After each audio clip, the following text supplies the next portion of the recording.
1177 avant Jésus-Christ. La 8e année du règne du pharaon Ramsès III.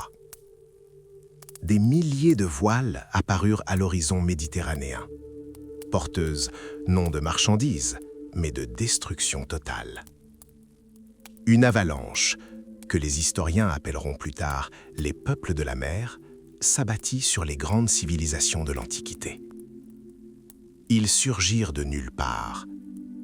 Des scribes égyptiens gravèrent frénétiquement des noms étranges et inconnus dans la pierre. Péléset, Sherdan, Danoun, Shakelécha. Ces gens ne ressemblaient pas à une armée régulière. Sur les bas-reliefs de Médinet Abou, on aperçoit une foule hétéroclite et intimidante. Certains coiffés de casques à cornes, d'autres de drôles de coiffes de plumes, armés d'épées de bronze acérées et d'arcs lourds. Ce n'était pas un raid ordinaire, mais une immense et impitoyable migration de peuples. Avec les guerriers, transportés dans de lourds chariots tirés par des bœufs, se trouvaient leurs familles et leurs maigres possessions. Aucun grand royaume de l'époque ne put résister à cet assaut. Le puissant empire hittite, les somptueux palais mycéniens de Grèce, les cités les plus prospères de Chypre et de Canaan, tout fut réduit en cendres. Des villes qui avaient prospéré pendant des siècles furent réduites à l'état de ruines fumantes en quelques jours. Les rescapés du carnage se réfugièrent dans les montagnes reculées, ou, par désespoir, se rangèrent du côté des envahisseurs, rendant cette vague de destruction encore plus dévastatrice.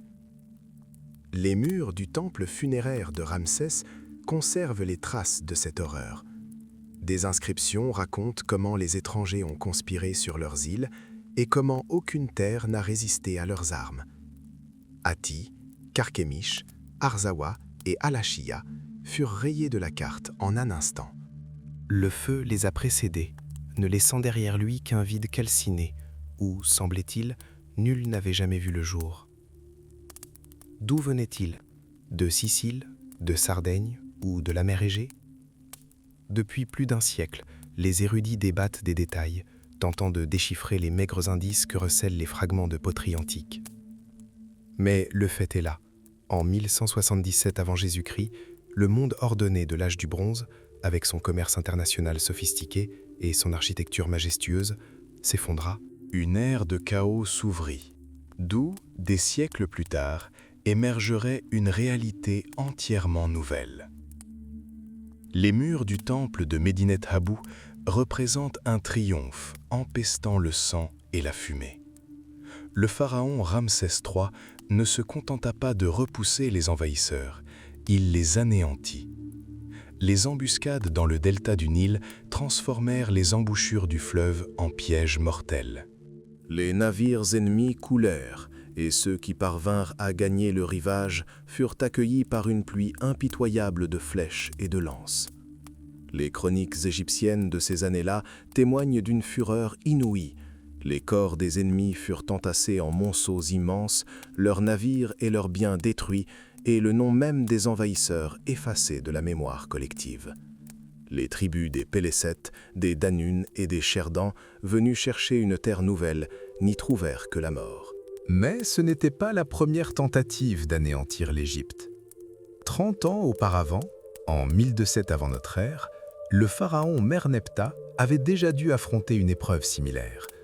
C'est dans ces inscriptions commémorant sa victoire que les historiens découvrent une véritable révélation, la première mention du peuple d'Israël en dehors des textes bibliques.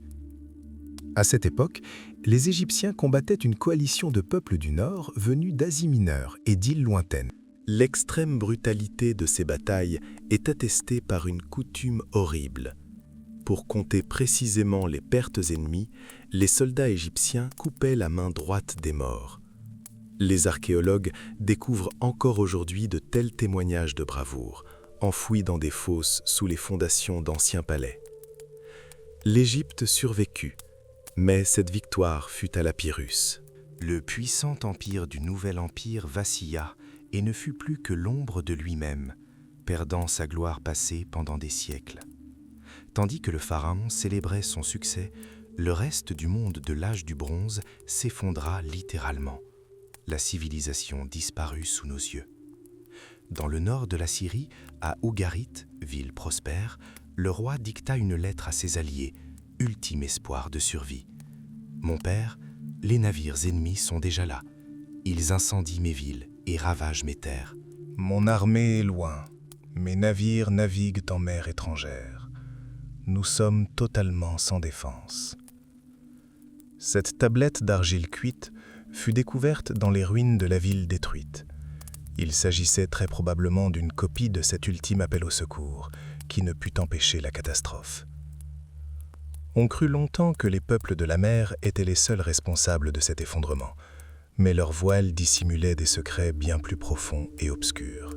Nous avons longtemps perçu les peuples de la mer comme des destructeurs impitoyables, ayant anéanti la civilisation de l'âge du bronze. Mais la réalité est bien plus complexe.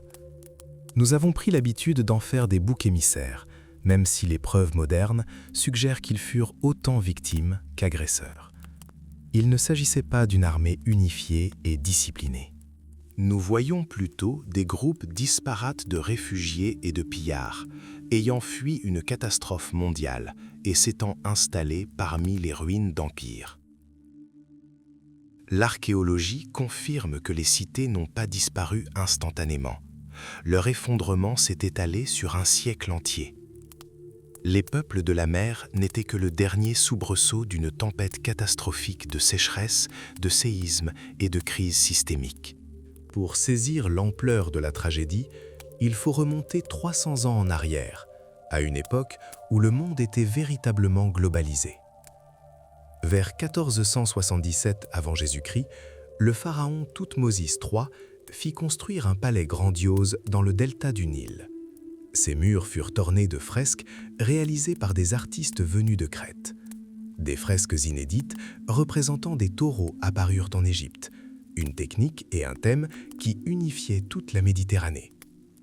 Ce fut un véritable essor du commerce et de la culture internationaux, après des siècles de domination étrangère.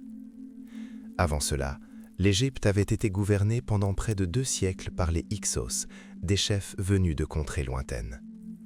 Ces nomades cananéens révolutionnèrent l'art de la guerre en introduisant des chars de guerre dans la vallée du Nil et de puissants arcs composites. Des légendes persistent quant aux prétextes absurdes qui justifiaient les guerres. Le roi Hyksos Apophi exigeait l'extermination des hippopotames de l'étang du pharaon Sékénénré, prétendant que leur rugissement l'empêchait de dormir à des centaines de kilomètres de là. Mais derrière ces plaisanteries se cachait le sang.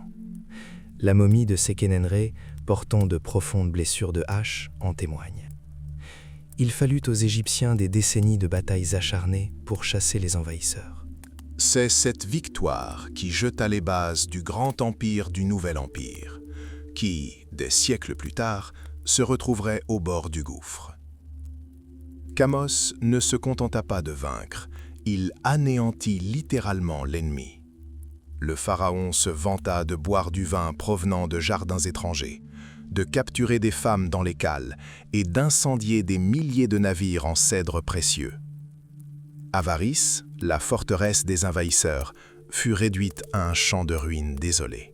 Les Hyksos survivants s'enfuirent en Canaan, et, au milieu des décombres de l'Ancien Monde, le frère de Kamos, Amosis, proclama le début de la 18e dynastie.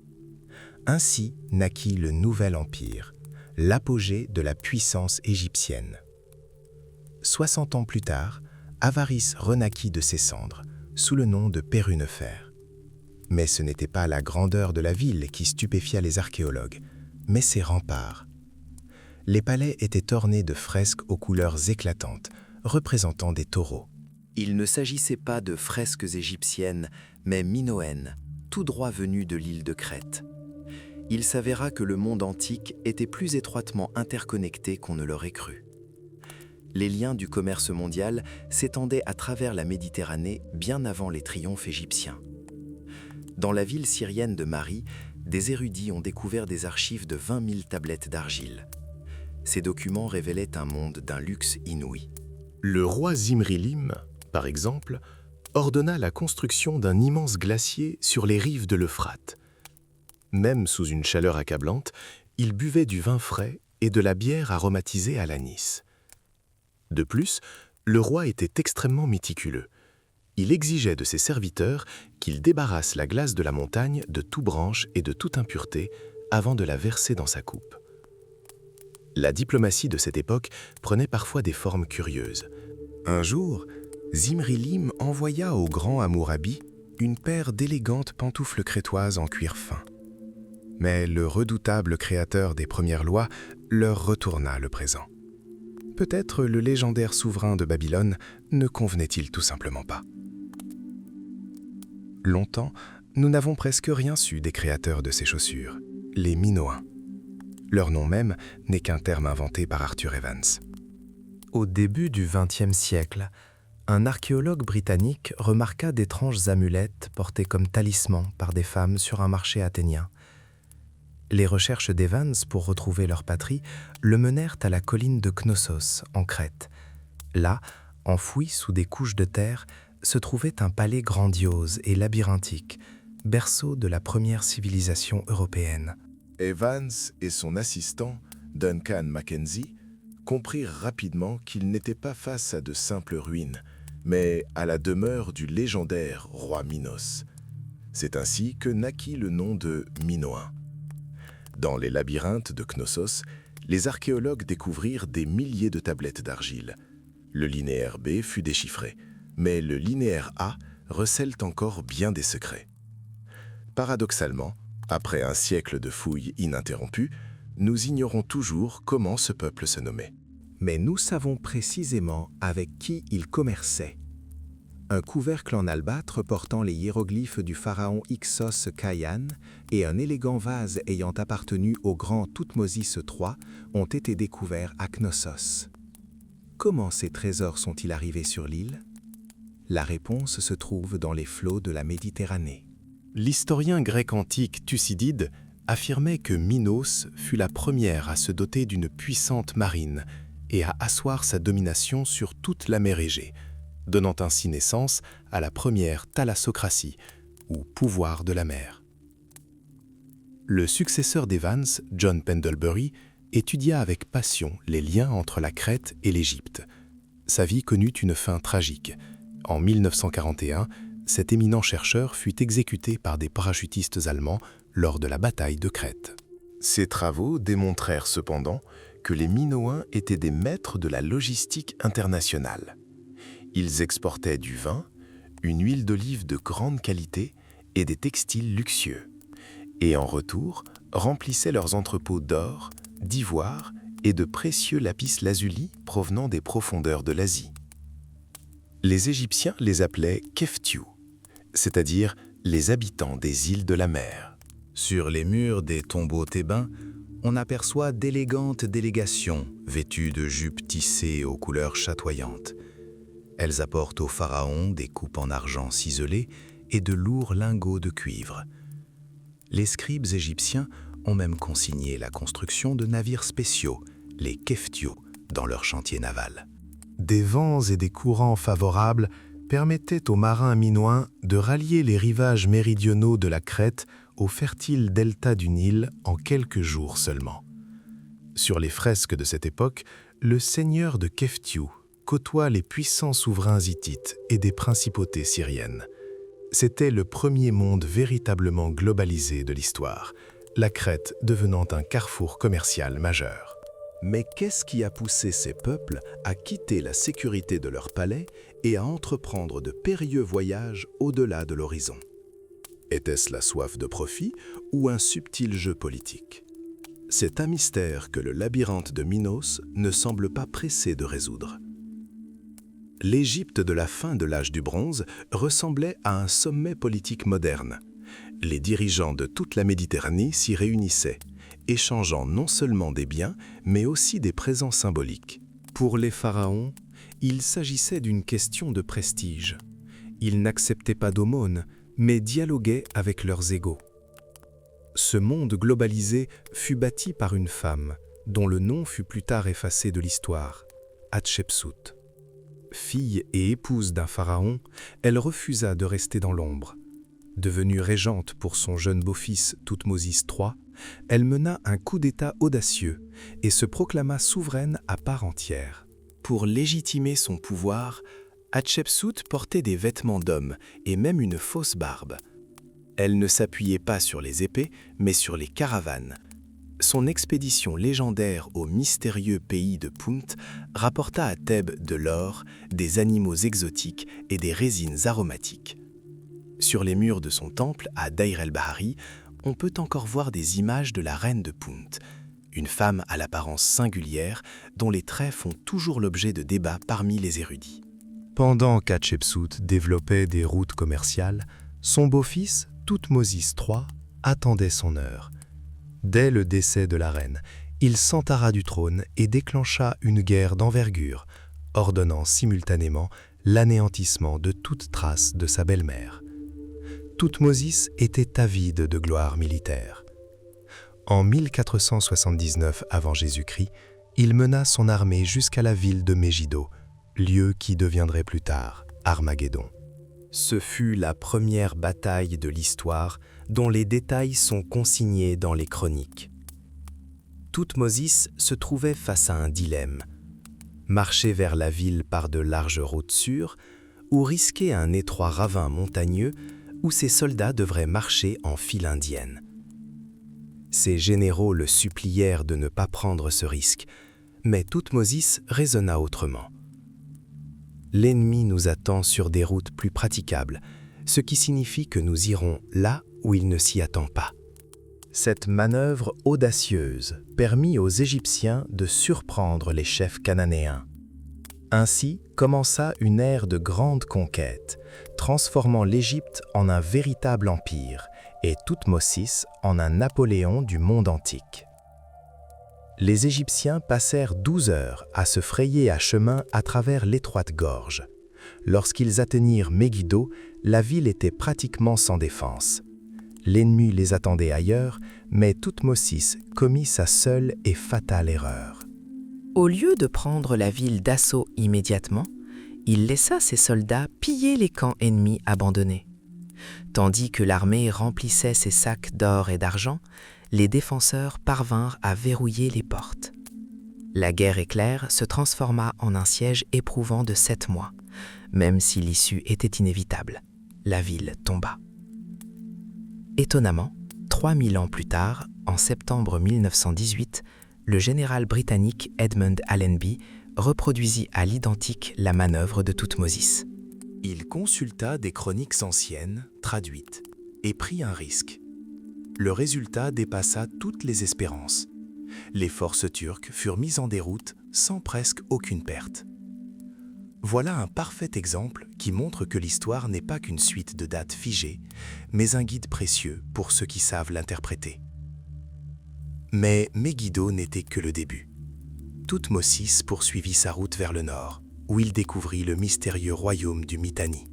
Ce pays était peuplé de guerriers professionnels en chars, les Marianus. Leur élite était si passionnée par les chevaux que le premier manuel détaillé de dressage équin jamais écrit, par le maître Kikouli, a été conservé. Thoutmôsis remonta l'Euphrate avec une flotte pour attaquer le Mitanni par derrière, transformant le Moyen-Orient en un véritable foyer de tensions politiques. En moins d'un siècle, les liens se resserrèrent au point que des pharaons commencèrent même à épouser des princesses mitanniennes, scellant ainsi leurs alliances par la diplomatie. Le monde de l'âge du bronze devenait de plus en plus peuplé. En 1991, près d'Ankara, un bulldozer mit au jour par hasard une épée verdie par le temps. La lame portait une inscription cunéiforme.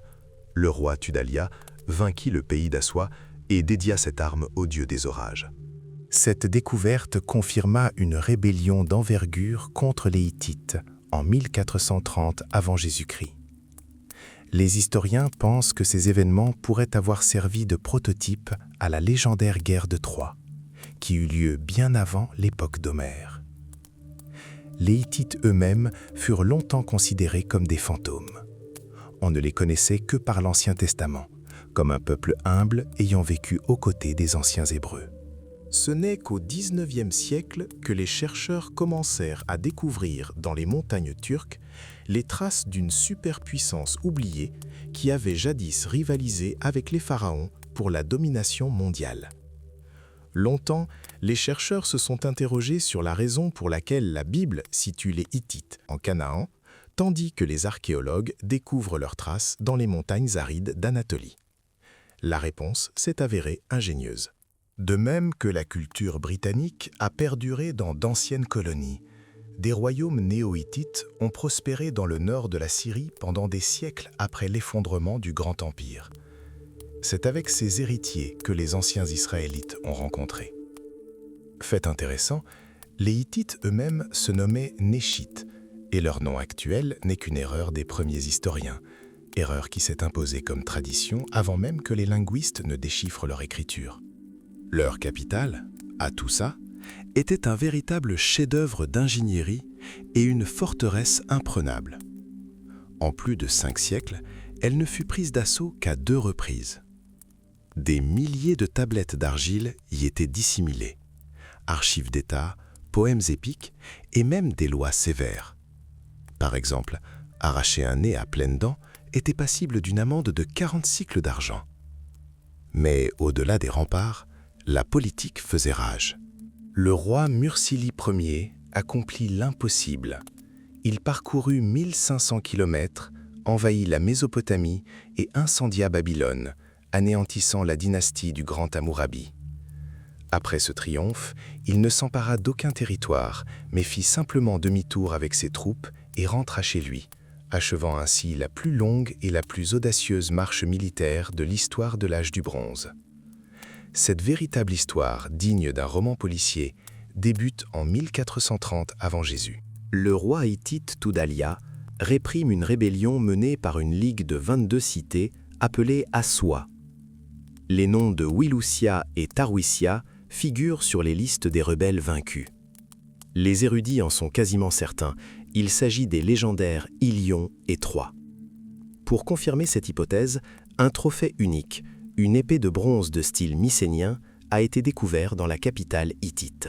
Les documents de l'époque mentionnent de plus en plus fréquemment la mystérieuse Aiyawa, une superpuissance d'outre-mer que nous identifions aujourd'hui à la Grèce mycénienne. Ainsi, bien avant Homère, aux confins de l'Empire hittite, s'est forgée la véritable histoire de la guerre de Troie. Ces récits transforment les mythes en compte-rendu de batailles factuelles. Mais pour comprendre qui étaient ces Grecs qui défièrent les rois hittites, il nous faut nous souvenir de celui qui, le premier, osa sonder la vérité sous la surface de la terre, Heinrich Schliemann. Heinrich Schliemann est une figure controversée. Les archéologues modernes le désapprouvent pour ses méthodes barbares, mais c'est lui qui a fait croire au monde à la réalité des légendes. Inspiré par son succès à Troie, il partit pour la Grèce, vers l'ancienne Mycène.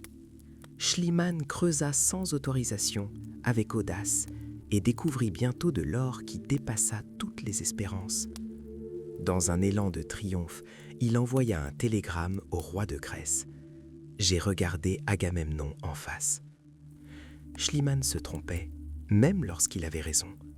Il s'était trompé de 4 siècles. Les tombeaux qu'il avait découverts étaient bien plus anciens que la guerre de Troie. Mais l'essentiel était fait. Le site était localisé avec précision. Plus tard, des spécialistes se sont penchés sur la question. Carl Blegen et Alan Weiss ont transformé les mythes en une science rigoureuse. À Pylos, ils ont découvert des milliers de tablettes d'argile inscrites dans l'énigmatique écriture linéaire B. Une fois le code déchiffré, une évidence s'est imposée. Il s'agissait d'une forme ancienne de grec et les Mycéniens n'étaient pas seulement des héros de légende, mais une puissante machine bureaucratique et une superpuissance commerciale. Ils étaient connus de tous les grands empires de l'âge du bronze. Les Égyptiens les appelaient Tanaya et les Hittites le peuple d'Aïwa. Acteurs audacieux sur la scène internationale, leurs traces se retrouvent dans tout le bassin méditerranéen. Mais la guerre de Troie fut-elle la seule ? Les chroniques hittites mentionnent une rébellion de la Ligue d'Assoua dès 1430 avant Jésus-Christ, soit 2 siècles avant l'époque d'Achille. Des listes de rebelles contiennent des noms étrangement similaires à ceux de Troie, et des épées mycéniennes sont retrouvées entre leurs mains. Peut-être ces premiers raids ont-ils inspiré la légende d'Héraclès, qui, selon Homère, pilla Troie avec seulement 6 navires, bien avant Agamemnon. L'histoire, que nous avons coutume de considérer comme de la poésie, se révèle en réalité être l'écho de batailles réelles, dont il ne subsiste que des vases brisés et quelques rares inscriptions sur des argiles. Chaque vase découvert n'est que l'ombre de centaines d'autres, à jamais engloutis par le temps.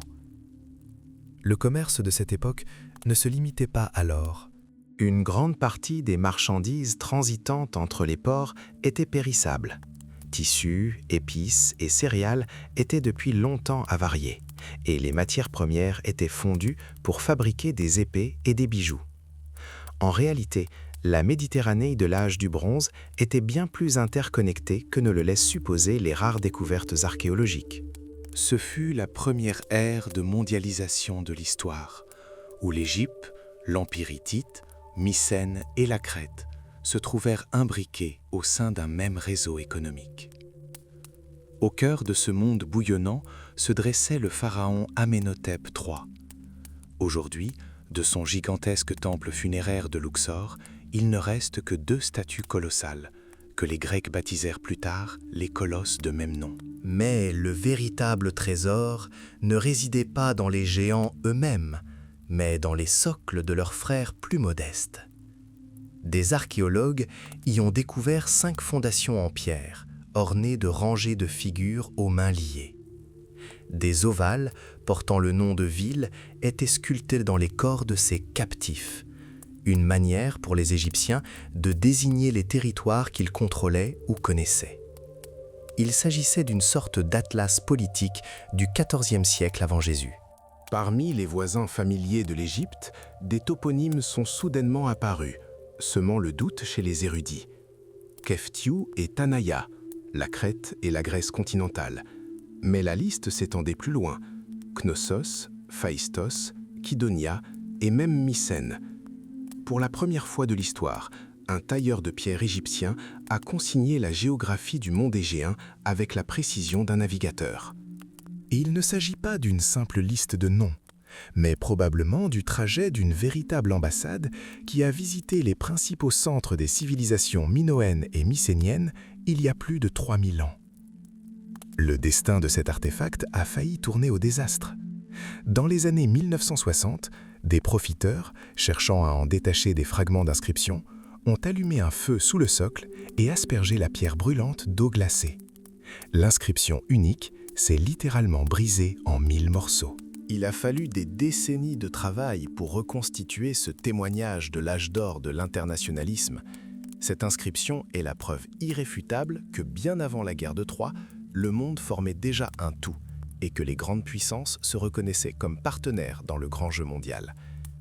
Cette liste ne se limite pas à des données géographiques arides, mais constitue le récit détaillé d'une expédition massive de l'âge du bronze.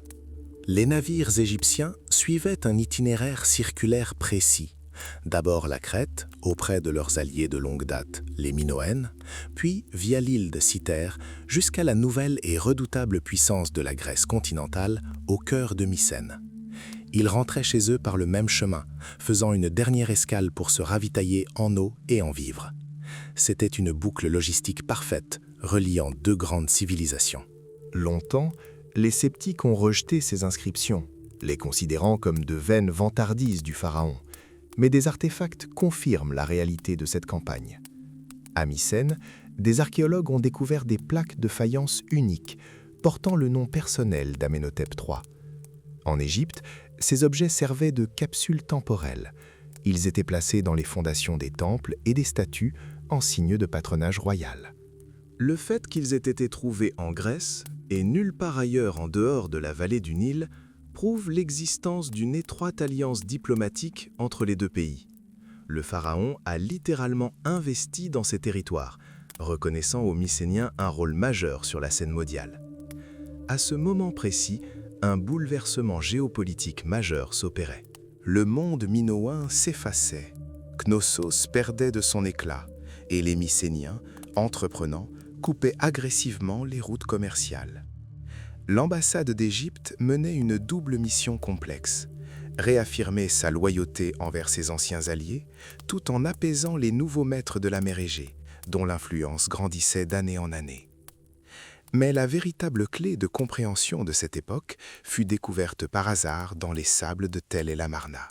Une simple paysanne, ramassant du bois pour allumer un feu, mit au jour des archives secrètes de tablettes d'argile, la correspondance des grands souverains de l'époque. À cette époque, le fils d'Amenhotep, Akhénaton, était monté sur le trône et était entré dans l'histoire comme un roi hérétique. Il accomplit l'impensable. Il ferma les temples antiques, confisqua leurs richesses et transféra la capitale dans une nouvelle ville. Ce sont les archives d'Amarna qui révélèrent un monde où les rois échangeaient des présents, exigeaient de l'or et complotaient, créant ainsi le premier système de relations internationales de l'histoire, des milliers d'années avant l'avènement de la diplomatie moderne. Akhénaton ne se contenta pas de changer la religion. Il accomplit un coup d'État politique audacieux. En proclamant le disque solaire Aton, seul Dieu, il effaça des millénaires de traditions de la vie égyptienne. Mais ce plan comportait un détail crucial. Le peuple n'avait aucun accès direct à la divinité. Seul Akhénaton était autorisé à prier, et il transmettait ensuite les requêtes aux autorités. Ainsi, le pharaon devint l'unique intermédiaire entre le ciel et la terre, dépouillant habilement les puissants prêtres de leur pouvoir et de leurs richesses. Cependant, tandis que les fondements du pays s'effondraient, la politique étrangère battait son plein. Les archives d'Amarna, constituées de centaines de tablettes d'argile, révèlent les coulisses de ce grand jeu de l'âge du bronze. Toute la correspondance était rédigée en akkadien, l'équivalent de l'anglais à l'époque, parlé des rives du Nil jusqu'à la région située entre le Tigre et l'Euphrate. Ces lettres ne sont pas de simples rapports arides, mais un flot continu de demandes, de plaintes et de flatteries subtiles. Les souverains des grandes puissances de l'époque, l'Égypte, Babylone, l'Empire hittite, créèrent un cercle fermé de fraternité internationale. Ils s'appelaient frères, malgré leurs différences de sang. Il s'agissait d'une habile imitation des liens familiaux à des fins commerciales. Dans une lettre, le roi du Mitanni envoie au pharaon un char, des chevaux de race et des esclaves en guise de salutation, espérant une contrepartie plus précieuse. En réponse, des caravanes quittèrent l'Égypte chargées d'or, d'argent et d'huiles précieuses. La liste des présents, dans une seule lettre, s'étend sur 300 lignes. Un véritable catalogue de luxe où tout était consigné, jusqu'à la dernière bague en or. Mais les mariages dynastiques demeuraient l'instrument diplomatique le plus fiable. Le pharaon Amenhotep III transforma son harem en un véritable quartier général de la politique internationale. Il collectionnait les filles de rois étrangers comme des pierres précieuses. Chaque union scellait une alliance plus solidement que n'importe quel traité.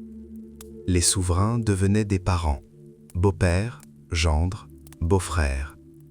Le roi du Mitanni, Tushratta, maria même sa fille d'abord à son père, puis, après la mort de celui-ci, à son fils Akhénaton, afin de ne pas perdre d'influence à la cour égyptienne. Derrière chaque accord de ce genre se cachaient des montagnes d'or et des promesses d'amitié éternelle, qui, toutefois, avaient toujours un prix. Mais certains souverains s'affranchirent des formalités et eurent recours à des négociations ouvertes. Le roi babylonien Kadashman-Enlil écrivit sans ambages à Amenhotep III. « Envoyez-moi de l'or immédiatement, au plus vite. Si vous y parvenez avant la fin de l'été, je vous donnerai ma fille. » Le pharaon répondit par une raillerie sournoise. « Je suis ravi d'apprendre que vous êtes prêt à vendre votre sang pour une poignée de métal précieux. » Quoi qu'il en soit, la transaction fut conclue.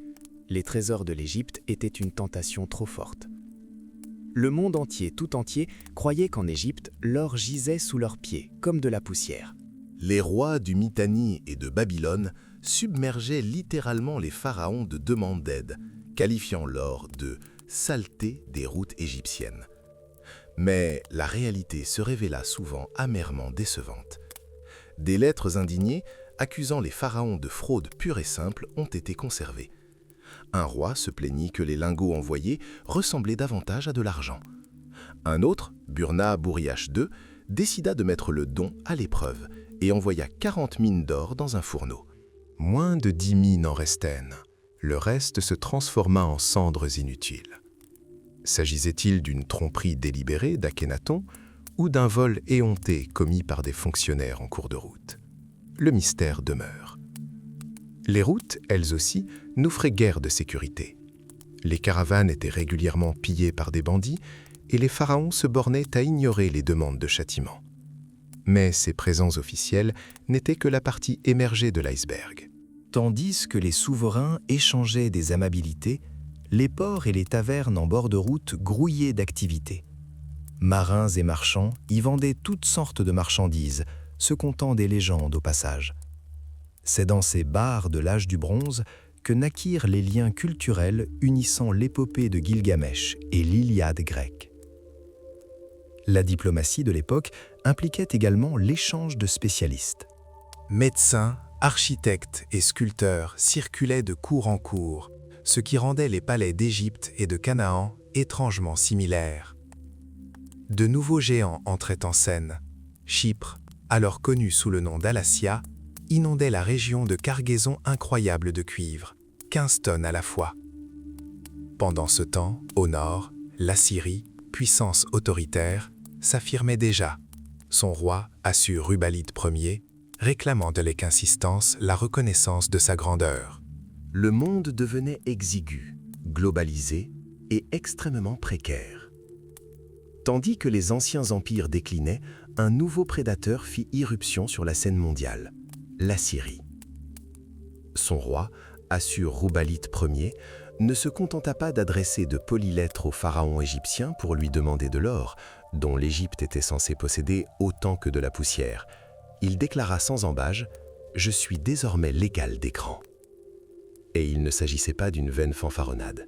Les Assyriens infligèrent une défaite cuisante aux Mitanni, jadis puissants, recouvrant ainsi leur indépendance et leur fierté. Assur-Rubalite mena un jeu de réalpolitik subtil et cruel. Il maria ses filles à des rois étrangers et, si ses petits-fils s'en offusquaient, il envahissait Babylone sans ménagement et y installait ses marionnettes. Désormais, le tableau des grandes puissances était complet. Hittites, Égyptiens, Assyriens et Babyloniens se trouvaient dans un équilibre fragile. Pendant ce temps, en Égypte même, on tentait d'effacer l'époque d'Akhénaton de l'histoire. Son nom fut effacé des monuments, mais leur beauté demeurait intacte. Le célèbre buste de Néfertiti devint le sujet d'une affaire digne d'un roman policier. Des archéologues allemands trompèrent littéralement les inspecteurs égyptiens. Ils laissèrent le chef-d'œuvre non nettoyé, couvert de terre et de poussière, afin qu'ils le prennent pour une simple pierre et autorisent son transport à Berlin. Un scandale international majeur éclata des années plus tard, lorsque le trésor fut exposé dans un musée. Mais le véritable visage de cette époque était celui d'un jeune homme qui se remit à peine de ses blessures. Toutankhamon monta sur le trône à l'âge de 8 ans. Il n'était pas un guerrier valeureux. Les recherches modernes dressent le portrait d'un adolescent maladif, atteint de pieds-bots et de paludisme, fruit d'une union entre frères et sœurs. Il mourut subitement, probablement d'une infection consécutive à une fracture de la jambe, et fut enterré à la hâte dans un petit tombeau qui n'était même pas destiné à un roi. Son nom aurait pu sombrer dans l'oubli sans la persévérance acharnée d'Howard Carter. En 1922, alors que les fonds de Lord Carnarvon étaient presque épuisés, Carter découvrit les marches, dissimulées sous les décombres d'une construction ultérieure. Après avoir percé un trou dans la porte scellée, il resta figé, fasciné. « Voyez-vous quelque chose » demanda Carnarvon, incapable de retenir ses mots. « Oui » murmura l'archéologue. des merveilles. L'or scintillait de toutes parts à la faible lueur des bougies. Ainsi, un pharaon oublié de son vivant devint, 3000 ans plus tard, la légende la plus emblématique de l'âge du bronze. Lorsque Carter franchit enfin le seuil du tombeau, il découvrit un chaos indescriptible. Des objets étaient éparpillés çà et là, comme après un pillage audacieux. Des anneaux d'or, abandonnés à la hâte par des brigands des millénaires auparavant, jonchaient le sol du couloir.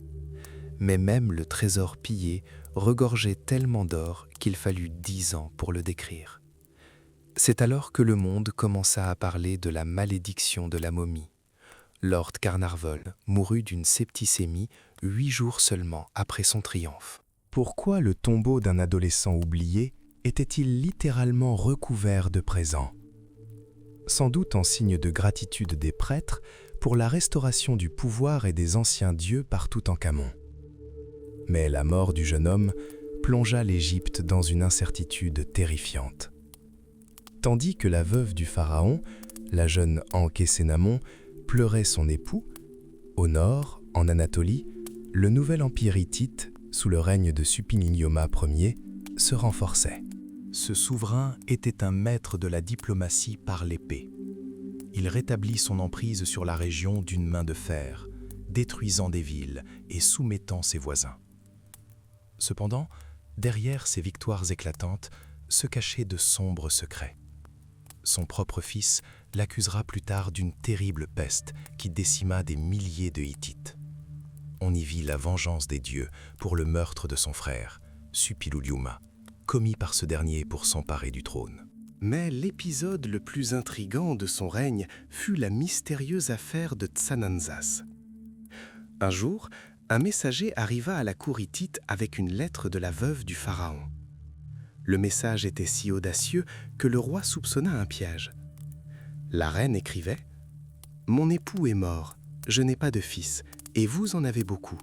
Donnez-moi un, et il deviendra mon époux et le souverain d'Égypte. Je crains la honte d'épouser un sujet. » Suppiluliuma hésita.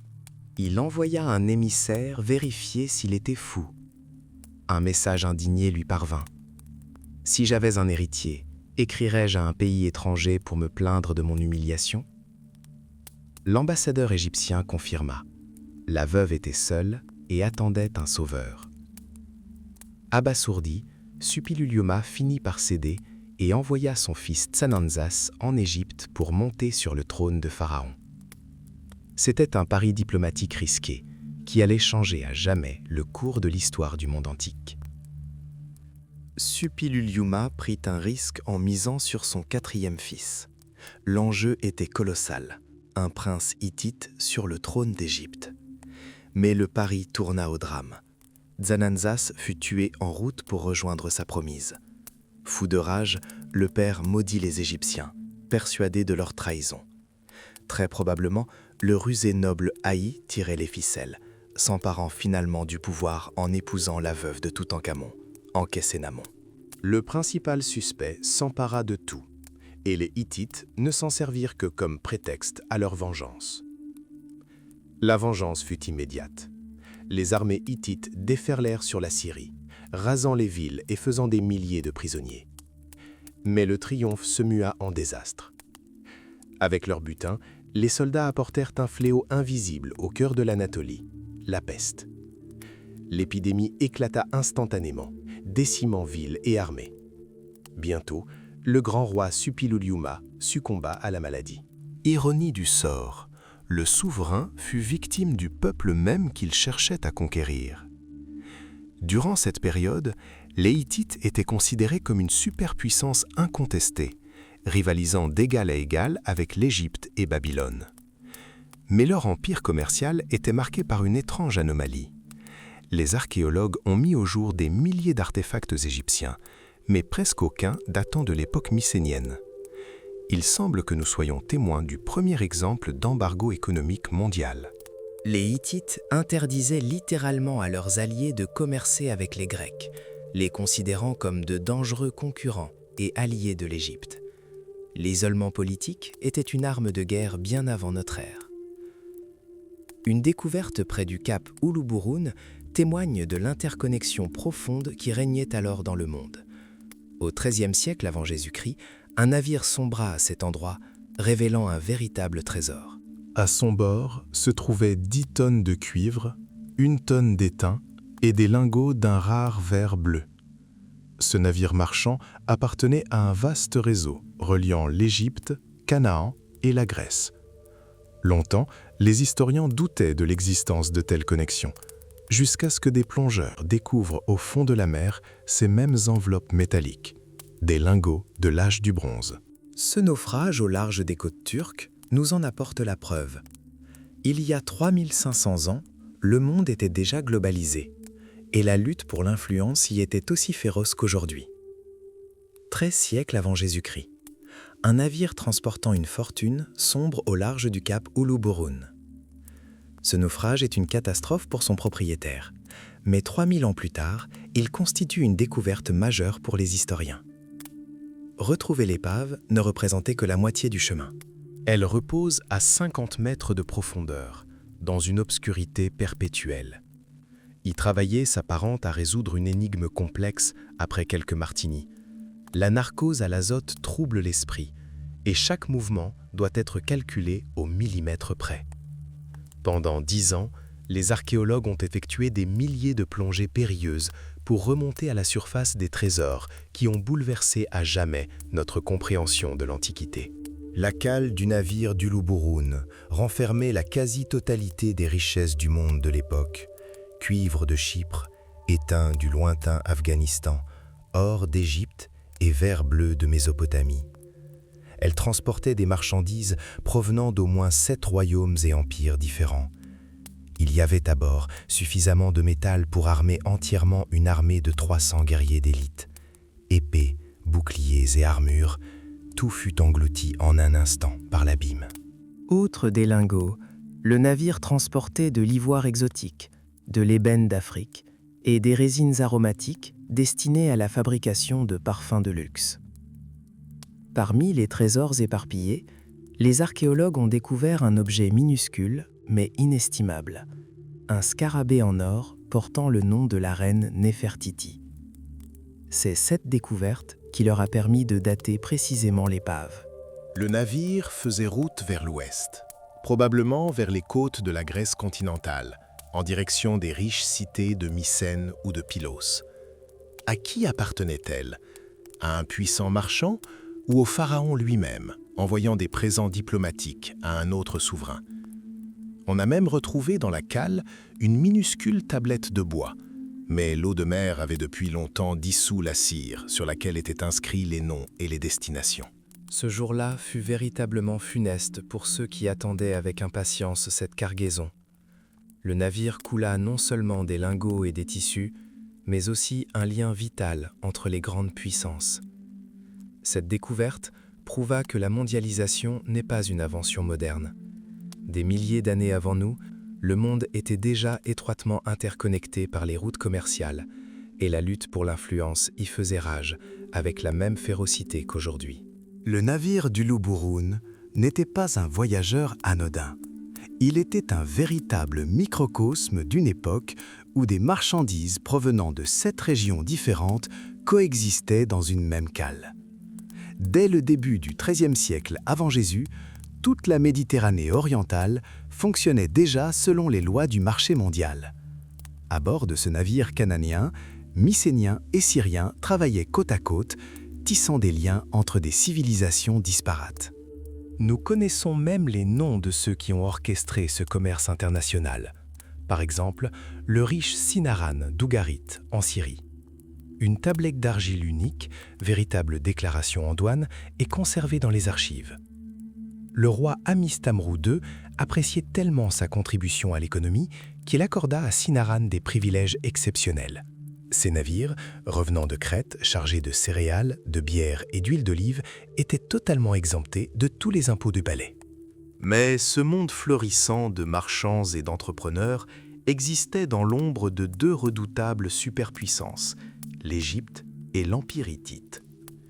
Tandis que les caravanes sillonnaient les mers, les monarques se livraient une lutte acharnée pour le contrôle de leur zone d'influence.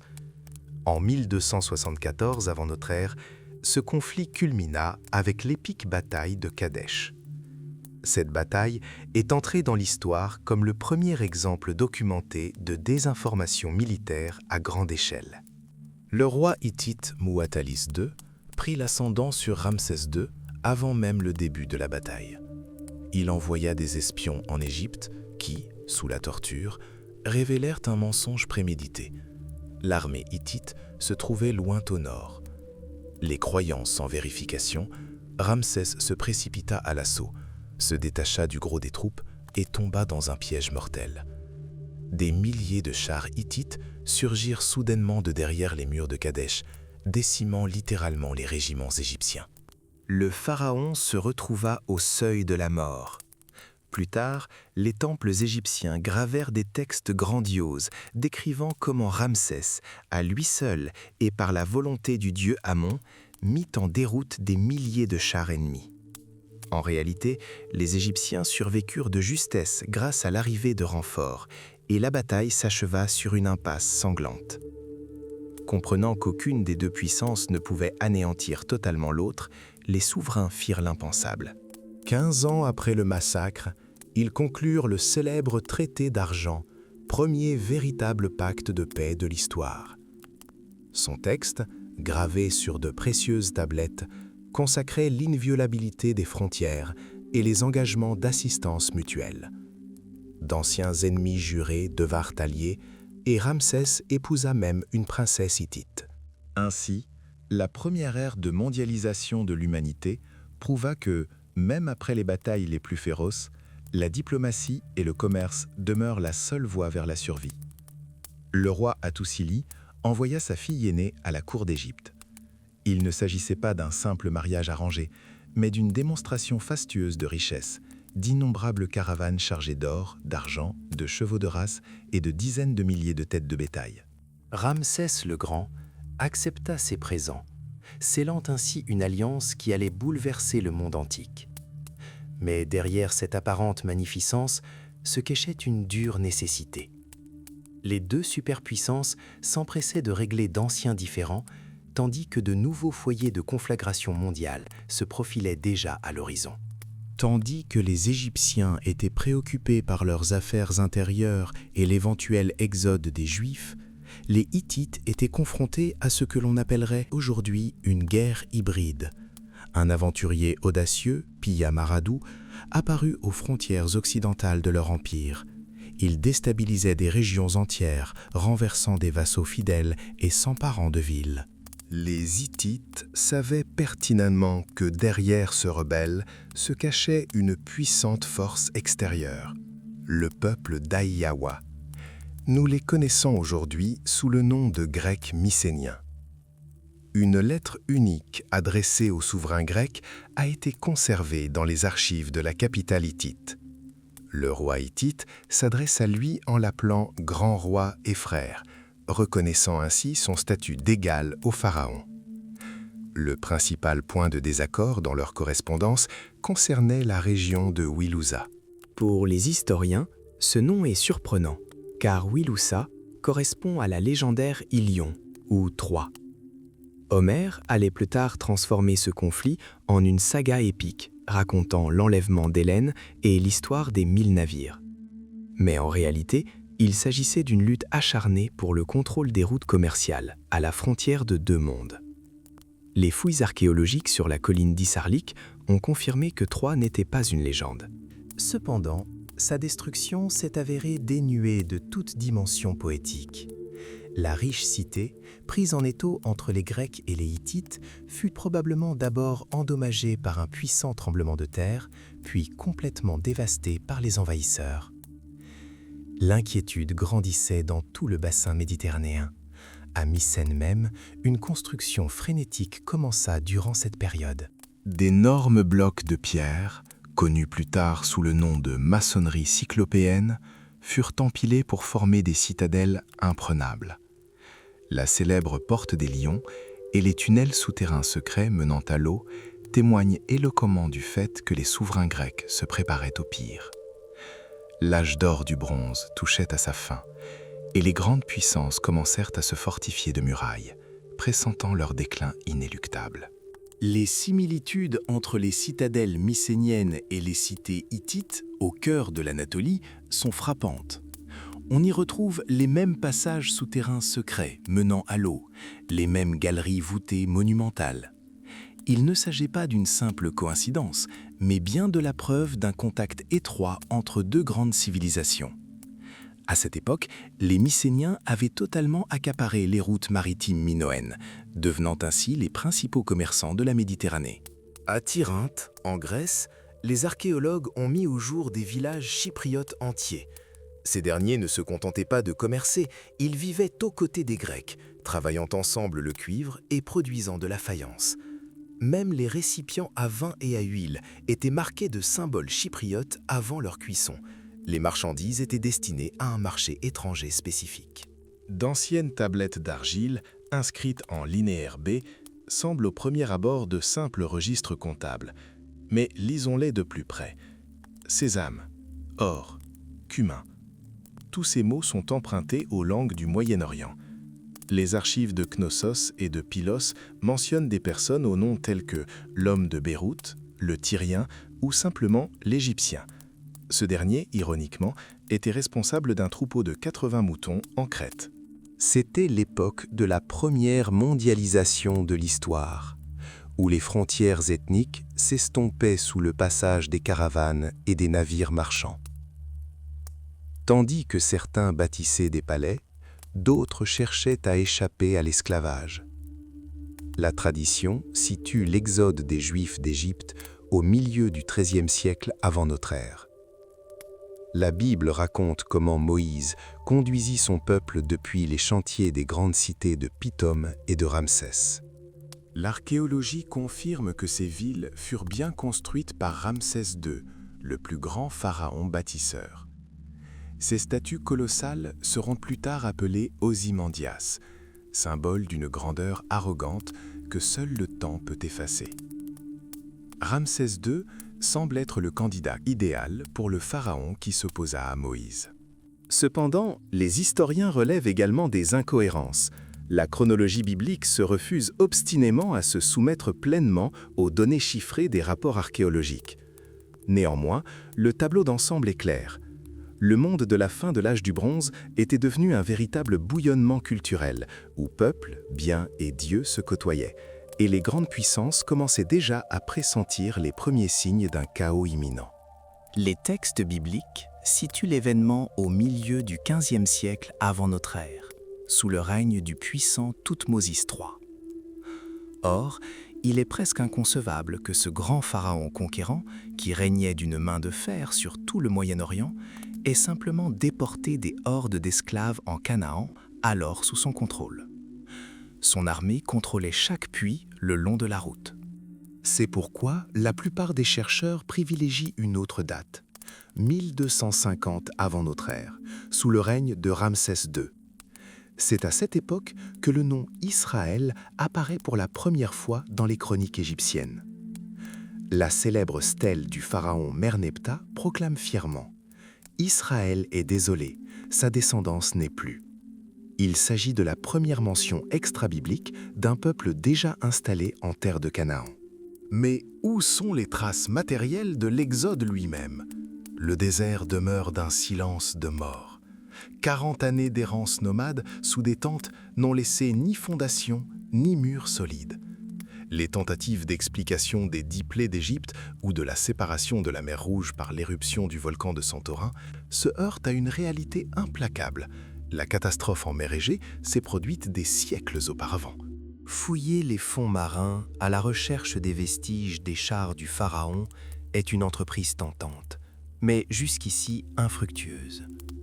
Ni l'archéologie, ni la géologie n'offrent le moindre indice direct. La conquête de la terre promise est encore plus complexe. Les villes qui, selon la légende, tombèrent au son des trompettes de Jéricho étaient soit déjà en ruine à cette époque, soit prospéraient depuis des siècles. Seul l'antique Hazor offre un espoir aux partisans de la version biblique. Les archéologues y ont découvert une couche de cendres d'1,5 mètre d'épaisseur, des briques fondues, et des statues mutilées de dieux égyptiens. La ville périt dans un terrible incendie. Mais qui en fut l'instigateur? S'agissait-il des guerriers de Josué ou d'une violente rébellion interne de citoyens exaspérés contre l'élite locale? Aujourd'hui, l'Exode demeure un grand mystère. S'agissait-il d'un exode massif, ou assistons-nous à la naissance d'une nation issue de l'union de tribus locales et de nouveaux arrivants? Tandis que la science s'efforce de trouver des réponses par le biais de fouilles archéologiques, ce récit oscille entre réalité et mythe intemporel, continuant de fasciner le monde 3000 ans plus tard. À la fin du XIIIe siècle avant notre ère, l'ancien monde commençait à s'effondrer. Des cendres de la civilisation cananéenne émergeaient lentement de nouvelles puissances, les Israélites, les Philistins et les Phéniciens. Mais tandis qu'ils commençaient à peine à se faire connaître, les grands empires du passé livraient leur ultime bataille désespérée pour leur survie. La Syrie s'imposa comme la plus grande puissance prédatrice de l'époque. Ses souverains firent de la guerre un art de destruction. Le roi Tukulti-Ninurta Ier brisait littéralement le dos de ses voisins. Il accomplit l'impensable. Il s'empara de Babylone, enchaîna son roi et l'emmena dans sa capitale comme un trophée. Bientôt, les légions assyriennes infligèrent une défaite cuisante aux Hittites. L'équilibre des pouvoirs, vieux de plusieurs siècles, au Moyen-Orient, fut définitivement rompu. Le souverain hittite Tudhaliya IV comprit que ses chances de succès dans une bataille rangée s'amenuisaient. Il eut donc recours à une arme que nous appellerions aujourd'hui des sanctions sévères. Dans un traité secret avec le royaume vassal d'Amurru, il imposa les conditions d'un blocus économique total de la Syrie. Aucun marchand ennemi ne devait franchir les côtes syriennes. Les Hittites cherchaient ainsi à asphyxier l'empire en expansion en coupant son accès aux routes maritimes et aux ressources. Un autre mystère obscur se cache dans ces mêmes archives diplomatiques. Dans une liste des grandes puissances de l'époque, un scribe hittite mentionne d'abord le roi d'Ayuawa, un puissant souverain des Grecs mycéniens, avant de railler brutalement son nom sur la tablette d'argile. L'allié et frère des grands rois d'hier perdit instantanément son statut. Que se passa-t-il au-delà de la mer Égée? Mycène était probablement déjà en proie à des luttes intestines ou à des invasions étrangères. Pour sauver leur empire d'une famine imminente, les Hittites tentèrent un dernier coup de poker désespéré, attaquer Chypre, principale mine de cuivre du monde antique. Le fils de Tudhaliya, Suppiluliuma II, laissa derrière lui le récit de ses 3 victoires contre la flotte ennemie et de l'incendie de navires ennemis en haute mer. Ces batailles navales figurent parmi les premières de l'histoire à avoir été documentées. Mais ces victoires ne furent que des derniers soubresauts. Le grand âge du bronze touchait à sa fin, et les voiles de ceux qui allaient bientôt être appelés les peuples de la mer se profilaient déjà à l'horizon. Suppiluliuma II monta sur le trône dans l'ombre imposante d'un passé glorieux. Il alla jusqu'à changer de nom, espérant raviver comme par magie les triomphes de ses ancêtres, mais la réalité se révéla impitoyable. Au lieu de nouvelles conquêtes, il héritait d'un empire en proie à la paranoïa. Les archives hittites de l'époque témoignent de cette instabilité. Complot au sein même de la capitale, profonde méfiance envers les élites et un sinistre pressentiment de catastrophe. Tandis que le roi s'efforçait désespérément de reconstruire un État en ruine, la mer, elle, continuait de prospérer grâce à l'inertie d'un commerce florissant. Les épaves au large des caps Iria et Gelidonia témoignent d'une incroyable histoire de survie. Alors même que l'ordre mondial établi commençait à s'effondrer, de petits navires marchands poursuivaient leur périlleux voyage. Véritables porte-avions, ils sillonnaient les mers, transportant poteries chypriotes et marchandises cananéennes. L'économie mondiale était en pleine tourmente, mais son activité restait palpable. Le commerce se poursuivait malgré la menace des envahisseurs qui planaient à l'horizon. L'épicentre de ce luxe déclinant était Ougarit, le pont d'or entre l'Orient et l'Occident. Ce port syrien était une véritable métropole de l'âge du bronze, où toutes les langues du monde se côtoyaient sur ses marchés. Dans ses archives, les archéologues ont découvert des textes en une multitude de langues, de l'akkadien au hittite en passant par l'égyptien. C'est ici que l'on réalisa l'une des plus grandes avancées de l'histoire, avec la création du premier système d'écriture alphabétique.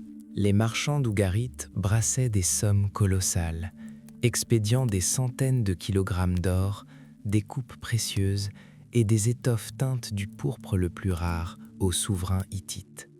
Ougarit prospéra, accueillant des caravanes venues de toute la Méditerranée, des rivages mycéniens au delta du Nil.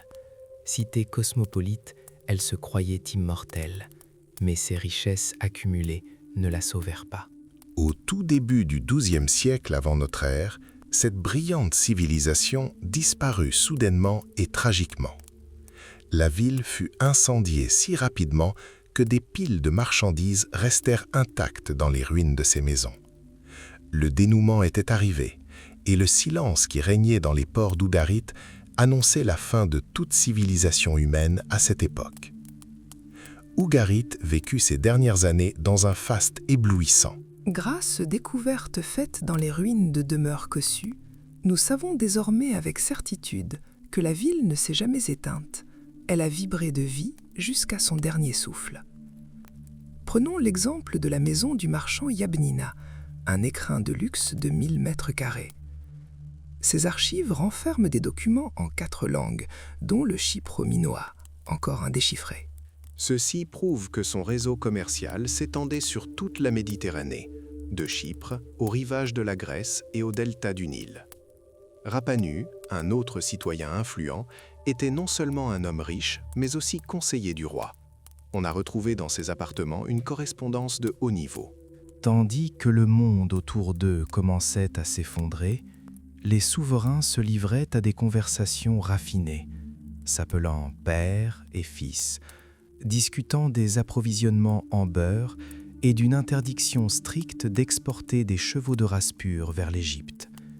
Mais au milieu de cette routine pragmatique, de sombres menaces planaient déjà, les premiers rapports faisant état de flottes ennemies et une menace directe émanant des mystérieux peuples de la mer. Les archives les plus importantes ont été découvertes dans la maison d'Urténu. 500 tablettes d'argile témoignent de l'incroyable mondialisation de l'âge du bronze.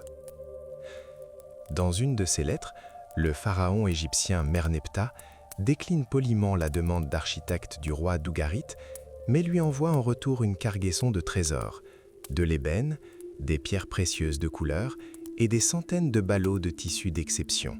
Toutes ces richesses étaient destinées à un port déjà au bord de la faillite. Étonnamment, la vie à Ougarit continua comme si de rien n'était jusqu'à la fin. Les scribes consignaient les transactions et les marchands comptaient leurs profits. Personne ne se doutait que chaque jour était compté. La catastrophe survint soudainement, vers 1185 avant Jésus-Christ.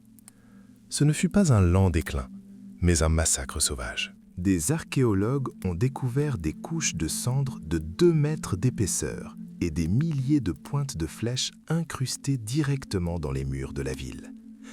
L'incendie fut si rapide que 8000 habitants, pris de panique, s'enfuirent, abandonnant tout, or, biens et leurs histoires. Ougarit ne s'est pas simplement effondrée, elle s'est transformée en un amas informe de décombres et est restée silencieuse pendant 6 siècles. Comment déterminer avec précision la date de l'effondrement du monde de l'âge du bronze? Une découverte fortuite a aidé les scientifiques. Une lettre du vizir égyptien Bey au roi d'Ougarit.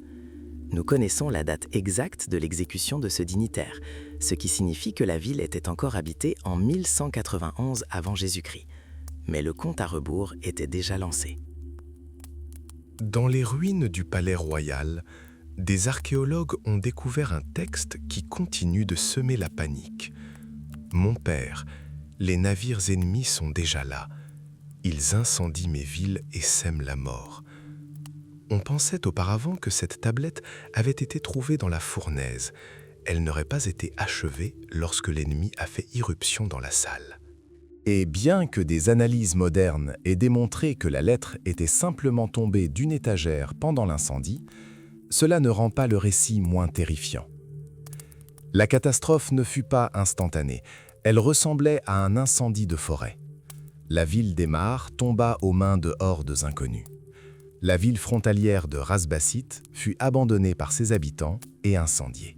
À Tel Toueni, des chercheurs mirent au jour une épaisse couche de cendres, littéralement jonchée de pointes de flèches en bronze. La datation au radiocarbone est sans appel. Cet événement se produisit aux alentours de 1190 avant Jésus-Christ.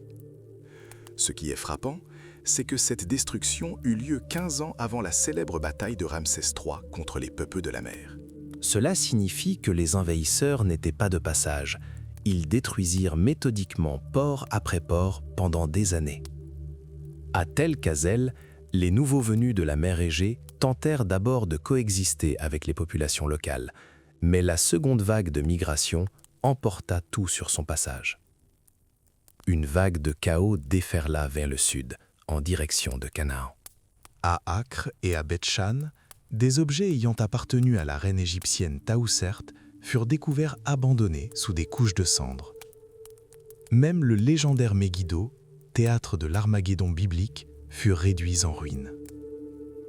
Les grandes civilisations du passé ne s'éteignirent pas simplement, elles furent anéanties et réduites en cendres, ne laissant derrière elles que pierre en fusion et silence.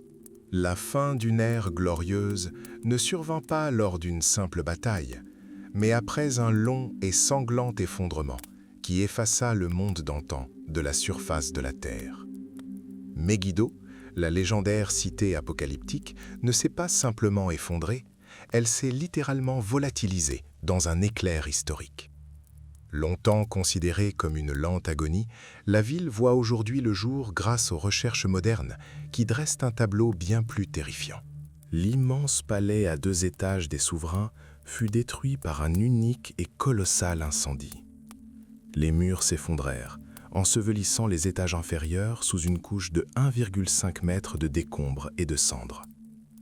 Parmi ces ruines, les archéologues firent une découverte surprenante, un trésor d'objets en ivoire.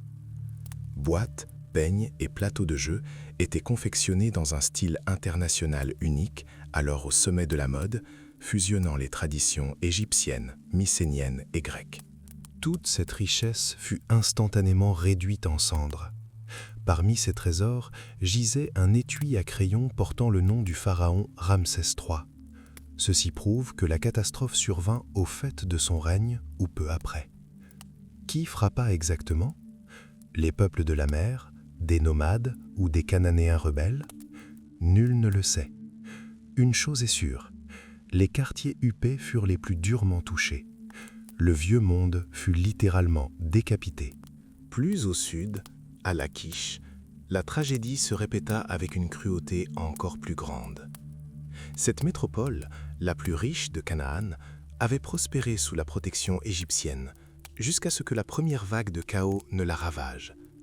La ville parvint à se relever et même à s'enrichir, accueillant des foules de réfugiés fuyant les terres déjà dévastées. Mais la fin fut soudaine et impitoyable. Des archéologues ont découvert ici un bâtiment transformé en charnier. Les murs se sont effondrés si rapidement que les squelettes d'adultes, d'enfants et de nourrissons gisaient sous les décombres. Les assaillants ne se sont pas contentés de piller, ils ont méthodiquement anéanti toute vie. Une épaisse couche de cendres recouvre Lachish. La ville fut si complètement détruite qu'un silence de mort y régna pendant les 3 siècles suivants. Une civilisation reliée par des routes commerciales de la Grèce à l'Euphrate s'est finalement réduite en poussière, ne laissant derrière elle que des pierres en fusion et des témoins muets de l'effondrement. Longtemps, on a cru que Lachish avait disparu au XIIIe siècle avant Jésus, mais des découvertes archéologiques ont bouleversé cette idée. Au milieu des cendres et des décombres, une tablette de bronze portant le nom du pharaon Ramsès III a été mise au jour. Cette découverte a repoussé la date de la catastrophe de plusieurs décennies, aux alentours de 1150.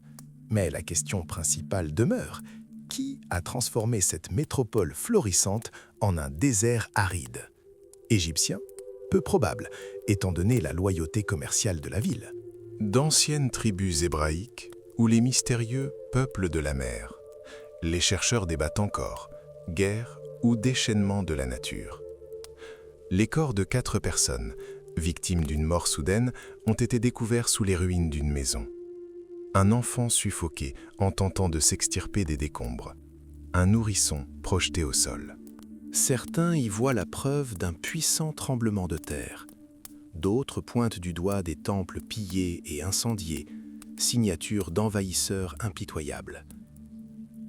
Tandis que la quiche sombrait dans l'oubli, un monde radicalement différent émergeait dans le sud de Canaan. Dans les villes de la Pentapole philistine, Ashkelon, Ashdod et Ekron, l'ancienne culture cananéenne s'évapora littéralement. Les archéologues ont mis en évidence un changement d'une brutalité saisissante, de nouvelles maisons, des ustensiles de cuisine différents et même des habitudes alimentaires différentes. Il ne s'agissait pas d'une adoption progressive. Des migrants venus de Grèce mycénienne, ces mêmes Philistins qui devinrent les nouveaux maîtres de la côte, s'installèrent sur les ruines de l'Ancien Monde. Les flammes du grand effondrement ne se limitaient pas au bassin méditerranéen. Bien plus à l'est, en Mésopotamie, Babylone vacillait sous l'assaut de l'armée élamite. Le roi Shutruk-Narunte Ier, dont les ancêtres avaient tissé des alliances matrimoniales avec les souverains babyloniens depuis des siècles, abandonna la diplomatie et passa à l'offensive. L'élam, longtemps éclipsé par les grandes puissances, profita du chaos général pour redessiner la carte de la région. Les anciens liens dynastiques et les serments d'allégeance n'avaient plus aucune importance. La civilisation de l'âge du bronze s'effondra, et chacun chercha à s'approprier une part de ses ruines. Tandis que les flammes faisaient rage à l'ouest, à l'est, de vieilles rancunes dégénérèrent en guerre ouverte. Le roi d'Élam, Shutruk-Narunte Ier, considérait le trône babylonien comme son droit de naissance. Sa mère était une princesse locale. Face à ce refus, il envoya une lettre furieuse à Babylone. « Même si vous montez jusqu'au ciel, je vous en ferai descendre par le pan de votre vêtement. Si vous vous cachez aux enfers, je vous en tirerai par les cheveux. » Il ne s'agissait pas de vaines menaces. En 1158 avant Jésus-Christ, l'armée élamite déferla sur la Mésopotamie. Shutruk-Narunte ne se contenta pas de conquérir Babylone. Il s'empara littéralement de son histoire. Parmi le butin emporté à Sus figurait la légendaire stèle contenant les lois d'Hammurabi. Le roi élamite choisit son moment avec une précision chirurgicale. Les grandes puissances du passé avaient soit déjà péri, soit été trop faibles pour intervenir. Au même moment, au cœur de l'Anatolie, l'empire hittite s'effondrait. Sa capitale, Hattusa, fut réduite en cendres. Longtemps, on accusa les mystérieux peuples de la mer d'en être responsables. Mais les archéologues ont mis au jour un détail troublant. Avant d'être ravagée par les flammes, la ville fut méthodiquement vidée de ses biens précieux. La famille royale et les nobles s'emparèrent des trésors et s'enfuirent. Il est fort probable qu'Hattusa ait été anéanti non par de mythiques marins, mais par des ennemis de longue date, les tribus montagnardes casquéennes, qui attendaient depuis des siècles que l'Empire s'affaiblisse sous l'effet de la sécheresse et de la famine. Sur la côte, Troie fut réduite en cendres. Ce n'était plus la forteresse majestueuse de la légende, mais une ville surpeuplée, suffocante sous le poids d'un afflux de réfugiés. Vers 1180 avant Jésus-Christ, le drame final s'y déroula. Les pointes de flèches fichées dans les murs et les corps abandonnés dans les rues ne laissent aucun doute. La ville tomba lors d'un assaut brutal. Le grand effondrement de l'âge du bronze ne fut pas un événement isolé. Ce fut une réaction en chaîne, chaque coup porté aux anciennes alliances déclenchant un nouvel embrasement, anéantissant des civilisations entières. Sous les décombres de Troie, des archéologues ont découvert le squelette d'une jeune fille de 16 ans. Ses jambes étaient gravement brûlées. Elle n'avait pas pu s'échapper lorsque la ville fut ravagée par les flammes. Ces ruines témoignent d'un assaut brutal, que ce soit. Leur propre monde partait en fumée. Sur le continent grec, le dénouement d'un drame épique se déroulait. Mycène, Tirynthe, Pylos et Thèbes, grands centres de pouvoir, furent détruits presque simultanément. À Pylos, l'incendie fut si violent que les murs intérieurs des bâtiments fondirent en une masse informe. Des tablettes d'argile contenant les archives d'État furent littéralement cuites dans cet enfer, et des bijoux en or se répandirent sur le sol en de précieuses flaques. Ces archives conservaient les récits des guetteurs qui scrutaient anxieusement l'horizon jusqu'au bout. Qui cherchait-il dans les vagues déchaînées? De mystérieux peuples de la mer ou leurs anciens ennemis? Nul ne le sait, mais les secours n'arrivèrent jamais. La ville fut rayée de la carte et ne fut plus jamais habitée. Mycène, capitale d'une grande puissance, fut détruite vers 1190 avant Jésus-Christ. La chaleur de l'incendie fut si intense que les murs de pierre se déformèrent et se solidifièrent, se transformant en une sorte de béton. Des couches de cendres de 2 mètres d'épaisseur, de briques brisées et de poutres calcinées bloquèrent les portes de la citadelle, réduisant les entrées principales à l'état de ruine. Plus étrange encore, les scientifiques n'y ont trouvé aucune trace d'une invasion massive ni d'armement étranger. Ce n'était peut-être pas une guerre extérieure. Le grand système, fondé sur le commerce international et un contrôle strict, ne put tout simplement pas résister à une série de catastrophes. Famine, tremblements de terre et rébellions internes déclenchèrent une réaction en chaîne. Les palais cessèrent de fonctionner et toute l'économie s'effondra avec eux. La civilisation mycénienne ne périt pas du jour au lendemain. Elle déclina lentement, passant d'un empire resplendissant à des ruines abandonnées où seul le vent soufflait entre les pierres. L'âge des héros prit fin, ne laissant derrière lui que cendres et mystères irrésolus. Au milieu des cendres de Tirynthe, les chercheurs découvrent des traces inexplicables. Par exemple, une élégante baguette d'ivoire ornée d'inscriptions cunéiformes orientales, un artefact qui n'appartenait manifestement pas aux habitants. À ce moment-là, la ville était déjà en proie au chaos. Les murs de certains bâtiments ressemblent à des vagues de pierres figées. Il ne s'agit pas des conséquences d'un siège ennemi, mais de la signature d'un puissant séisme. Des squelettes de ceux qui n'ont pas eu le temps de s'enfuir dans les rues sont encore retrouvés sous les décombres. Mais Tirynthe n'a pas baissé les bras immédiatement.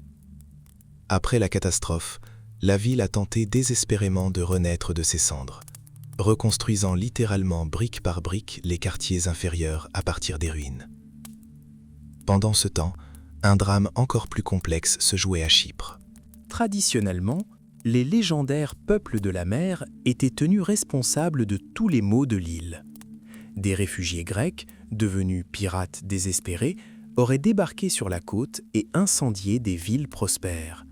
Ils auraient bâti d'imposantes forteresses sur des promontoires rocheux comme Maa Paleoncastro, les utilisant comme base de pillage.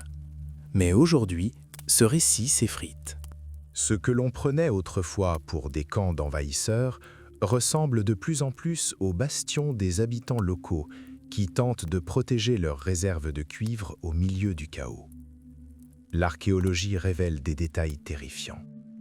À Nkomi, on a découvert les restes d'enfants ensevelis sous des murs effondrés, une preuve indéniable de la violence des éléments et non de la cruauté humaine. Mais à Ala Sultan Tekke, on observe des traces de guerre, des pointes de flèches incrustées dans la maçonnerie des bâtiments et des objets de valeur abandonnés dans les cours, leurs propriétaires n'ayant jamais eu le temps de les récupérer. Au feu et aux épées s'est ajouté un autre ennemi, une sécheresse impitoyable qui a réduit en poussière les oasis florissantes. Les mythes familiers de la Grande Migration cèdent la place à une réalité où les cultures ne se sont pas contentées de se faire la guerre, mais se sont mêlées, tentant de s'adapter à un monde en déclin. Les anciens empires ne se sont pas effondrés sous les coups de l'ennemi, ils se sont retrouvés au cœur d'une situation explosive, où la nature et l'humanité se sont unies dans une danse destructrice. Chypre, à cette époque, demeure un mystère complet. Les villes gisaient en ruine, mais qui porta le coup fatal? Les Hittites, de mystérieux navigateurs, ou la terre elle-même, secouée par de puissantes convulsions?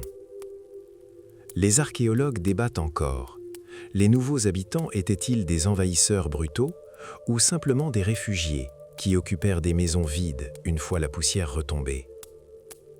Miraculeusement, l'île survécut. Tandis que ses voisines sombraient dans l'oubli, Chypre prospéra pendant un siècle, adaptant son économie juste à temps aux besoins d'un monde en déclin. Pendant ce temps, un drame sanglant digne d'un thriller se déroulait en Égypte. Ramsès III, le dernier grand pharaon, avait repoussé avec succès les menaces extérieures, mais n'avait pas vu le serpent qui se cachait en lui. En 1155 avant Jésus-Christ, un complot se tramait dans le secret du harem royal. La seconde épouse du pharaon, aveuglée par sa soif de pouvoir, décida de préparer le terrain pour le trône à n'importe quel prix. Longtemps, les historiens se sont demandé si ce coup d'État avait réussi. La médecine moderne a apporté la réponse. En 2012, un scanner de la momie de Ramsès a stupéfié les scientifiques. La gorge du pharaon avait été tranchée par un couteau aiguisé. Le coup fut si violent que la lame sectionna sa trachée et atteignit ses vertèbres cervicales. La mort fut instantanée. Les embaumeurs tentèrent de dissimuler l'épreuve en enroulant un collier serré autour de son cou et en y insérant une amulette magique, l'œil d'Horus. Le corps du présumé assassin, un prince, fut également retrouvé près du roi. Il avait probablement été étranglé puis enveloppé dans une peau de chèvre souillée. Avec la mort de Ramsès, la grandeur de l'Égypte commença à décliner rapidement. Les souverains suivants assistèrent impuissants à l'effondrement de l'ancien ordre. Mais ces peuples de la mer furent-ils réellement responsables de cet effondrement global? De récentes découvertes nous obligent à nous interroger. L'analyse de la céramique et de l'architecture suggère non pas une destruction totale, mais une grande migration et des tentatives d'adaptation. Peut-être ceux qui, pendant des siècles, furent considérés comme d'impitoyables pillards, n'étaient-ils eux-mêmes que des fragments d'un océan de catastrophes? Nous approchons du mystère central. Pourquoi le monde florissant de l'âge du bronze s'est-il effondré? Pour le comprendre, il nous faut sonder le cœur même de cette tempête parfaite. Depuis des décennies, les chercheurs débattent des causes exactes de la fin de cette brillante ère internationale. La liste des suspects est longue. Soulèvements sociaux, bouleversements militaires, effondrements systémiques. Mais pour saisir l'ampleur de la tragédie, il faut se pencher sur les traces laissées par la nature elle-même. Le premier coup fut porté par la Terre. Les archéologues ont mis au jour une scène terrifiante dans l'antique Ougarite. D'imposants murs de pierre, désaxés, et des colonnes renversées les unes sur les autres. Ce ne sont pas les marques d'un assaut, mais la signature d'une puissante force de la nature. Les recherches modernes confirment qu'entre 1225 et 1175 avant Jésus-Christ, une véritable tempête sismique a balayé le bassin égéen et la Méditerranée orientale. Ce ne fut pas un choc isolé, la Terre trembla pendant 50 ans, déclenchant une série de catastrophes dévastatrices. À Mycène, Tyrinthe et Midéa, on découvre encore aujourd'hui, sous les décombres, des squelettes de personnes écrasées par leur propre maison. Le crâne d'une femme est fracturé dans l'embrasure d'une porte, et non loin de là, les corps d'enfants gisent sous des amas de décombres. C'est un spectacle horrible, mais est-ce suffisant pour détruire le monde entier? L'histoire montre que de nombreuses villes ont tenté de se reconstruire, et la vie a repris son cours. Cela signifie qu'un ennemi encore plus insidieux se cachait dans l'ombre, le changement climatique. Des années de sécheresse et de greniers vides ont forcé des populations entières à fuir leur foyer. Il ne s'agissait pas simplement d'une migration, mais d'une fuite désespérée face à une mort imminente, lorsque la famine a littéralement poussé les gens vers l'inconnu. Des documents ont survécu, et même 3000 ans plus tard, ils témoignent d'une horreur véritable. Une reine hittite, écrite avec désespoir au pharaon égyptien Ramsès II. Il n'y a plus de grain sur mes terres. Les Égyptiens ont d'abord envoyé des navires chargés de blé et d'orge pour sauver leurs alliés de l'extinction. Mais la pénurie alimentaire était catastrophique pour tous. Lorsque la sécheresse devient chronique et que les liens commerciaux s'effondrent, même les plus grands empires s'écroulent. Le monde de l'âge du bronze a été confronté à cette tempête parfaite, où catastrophes naturelles et famines généralisées s'entremêlaient en un nœud mortel. La capitale hittite hurlait littéralement au secours durant ces années. Les archives recèlent des lettres empreintes d'une terreur glaciale. Le roi hittite écrit sans ambages au souverain d'Ougarit. C'est une question de vie ou de mort. Il exige l'envoi immédiat d'orge, accusant avec colère ses alliés d'une lenteur mortelle.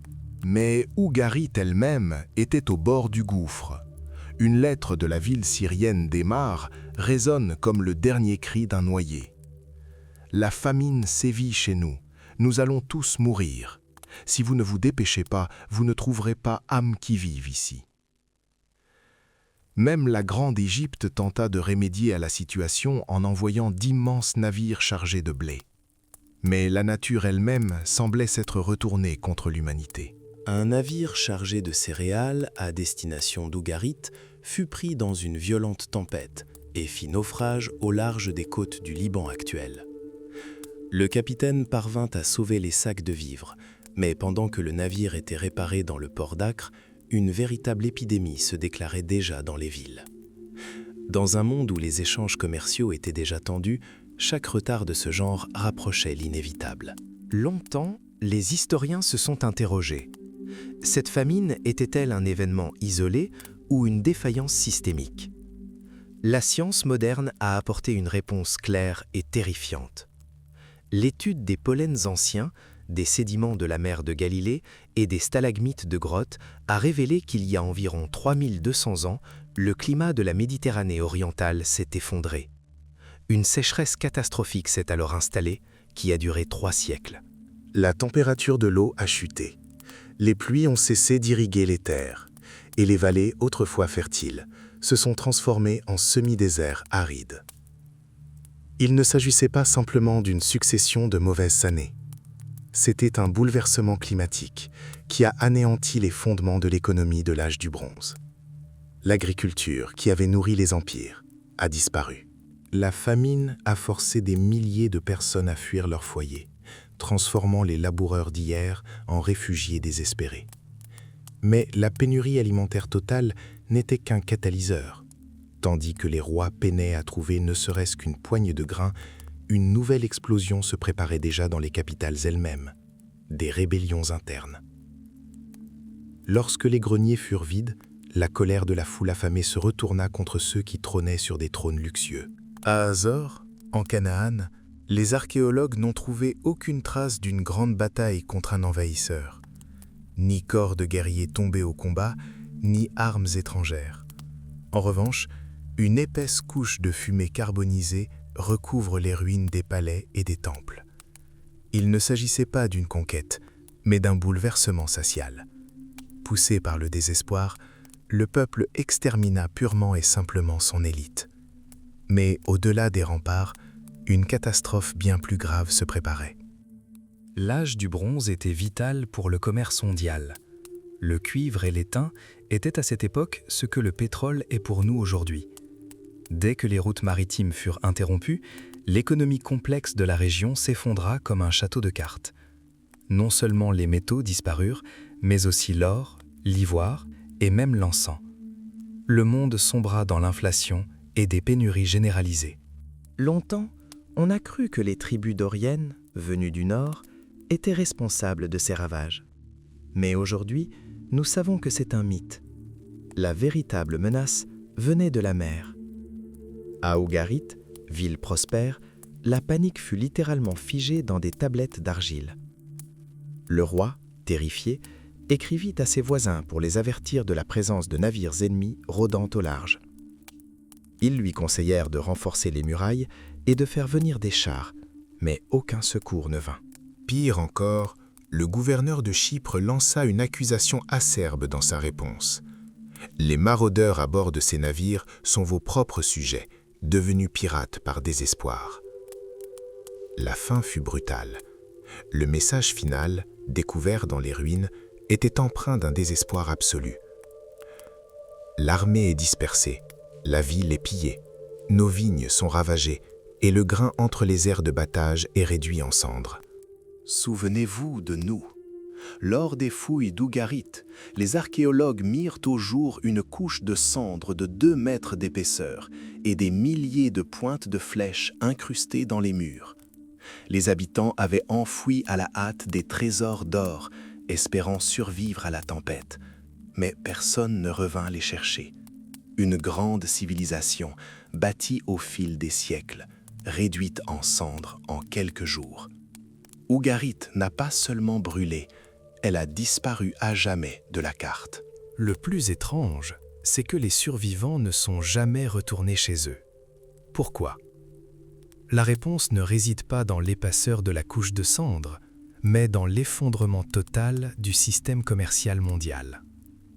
Ugarit était le cœur des échanges internationaux, et lorsque les liens furent rompus, la ville devint un monument inutile à sa gloire passée. Une autre théorie audacieuse existe. Les peuples de la mer n'étaient pas de simples pillards, mais une sorte d'artisans de l'histoire. Ils incarnaient la transition entre les empires lents et leurs économies palatiales et l'ère de l'entreprise privée. L'ancien monde, où les tsars contrôlaient chaque litre de pétrole, s'effondrait. Ils furent remplacés par une nouvelle génération de nomades de la mer, des négociateurs audacieux qui prospéraient dans le chaos. Pour eux, l'effondrement des civilisations n'était pas une tragédie, mais une opportunité. Les opportunités naissent toujours des cendres, mais seulement pour ceux qui sont prêts à tout risquer pour le profit. Pour les habitants d'Ougarit, ce fut une véritable catastrophe. Les archéologues ont découvert dans les ruines un témoignage unique. Une lettre d'un souverain hittite qui cherchait désespérément à en apprendre davantage sur les envahisseurs. Il exigeait d'interroger un captif de la tribu Chikilu, dont on ne savait qu'une chose, ils vivaient sur leur navire. Les Hittites, jadis de grands guerriers, pressentaient qu'une force totalement incontrôlable approchait de leurs frontières. Il ne s'agissait pas d'une simple série de raids, mais d'une marche dévastatrice qui changea le visage de la Méditerranée. Tandis que les flottes ravageaient les ports, les armées terrestres longeaient les côtes, rasant ville après ville. L'ancienne élite de l'âge du bronze se révéla impuissante face à ce déferlement. De la fumée des incendies et des ruines des grands palais naquit un nouveau monde, celui de l'âge du fer, où les anciennes règles n'avaient plus cours et où seuls ceux qui survivaient au chaos qui s'ensuivait. La route des envahisseurs traversait la cité légendaire de Troie et les riches royaumes d'Anatolie. Les villes s'embrasèrent les unes après les autres, comme des torches. Mais les archéologues modernes débattent encore pour savoir si les peuples de la mer furent la cause directe de ce conflit mondial, ou s'ils arrivèrent simplement sur les braises mourantes. Jetez un œil au port de Gibala. La datation au carbone 14 confirme que la ville a péri dans un incendie vers 1190 avant Jésus-Christ. De nouveaux quartiers ont aussitôt surgi de ces ruines, arborant une architecture égéenne et des céramiques inconnues dans la région. Il semblerait que le coupable ait été trouvé et condamné. Pourtant, la réalité est bien plus complexe. Les historiens soupçonnent que les grands empires de l'époque se décomposaient depuis longtemps de l'intérieur. La famine, les sécheresses prolongées et la rupture brutale des routes commerciales ont transformé des métropoles fleurissantes en villes fantômes avant même l'apparition du premier navire ennemi à l'horizon. Les peuples de la mer ont peut-être simplement comblé le vide ainsi créé, s'installant là où le rythme familier de la vie avait déjà cessé. Les recherches montrent qu'il ne s'agissait pas d'un coup unique et dévastateur. La grande migration dura un bon demi-siècle et se déroula en plusieurs étapes. La première vague de migrants fut écrasée par les boucliers de Ramsès III et des groupes ultérieurs, des décennies plus tard, mirent finalement fin à la domination égyptienne en Canaan. C'est ainsi que les célèbres Philistins bibliques, dont les archéologues retrouvent des traces à Ashdod et Ashkelon, s'implantèrent sur la carte politique de la région. Le plus frappant est que ces redoutables guerriers n'appartenaient vraisemblablement pas à l'élite des palais mycéniens déchus. Leur héritage culturel ne révélait ni écriture raffinée, ni trace d'un luxe passé. Un tout autre tableau se dessine. Il ne s'agissait pas seulement d'audacieux pirates, mais aussi de milliers de familles épuisées, de simples paysans et d'artisans. Ils n'étaient pas la seule cause de la chute de l'âge du bronze, ils en furent le coup de grâce. Ces gens ne cherchaient pas seulement une proie facile, mais un nouveau foyer dans un monde qui s'était déjà effondré sous son propre poids. La colonisation de ces nouvelles terres ressemblait moins à un assaut furieux qu'à un effort lent et insidieux pour s'implanter dans les ruines d'une civilisation affaiblie. Ainsi, du chaos et des cendres naquit un nouvel âge du fer, où les anciennes règles n'avaient plus leur place. Les découvertes archéologiques d'Ashkelon et d'Ashdod bouleversent notre compréhension de cette époque. Au lieu de terres brûlées, on observe des nouveaux arrivants s'installer dans des garnisons égyptiennes abandonnées, construisant leurs maisons directement sur les anciennes fondations. Il n'y a pas de destruction généralisée. Ce que l'on prenait pour des traces d'incendie s'est révélé être de simples foyers de cuisine. Il ne s'agit pas d'envahisseurs féroces, mais plutôt de réfugiés épuisés qui se sont installés pacifiquement aux côtés des populations locales. Ce fut également un processus d'hybridation à long terme. Des familles mixtes se sont formées, où les traditions égéennes se sont étroitement mêlées aux coutumes cananéennes.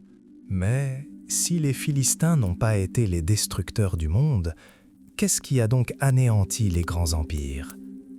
Les civilisations trouvent généralement la force de se relever des crises, mais la fin de l'âge du bronze récent fut une exception.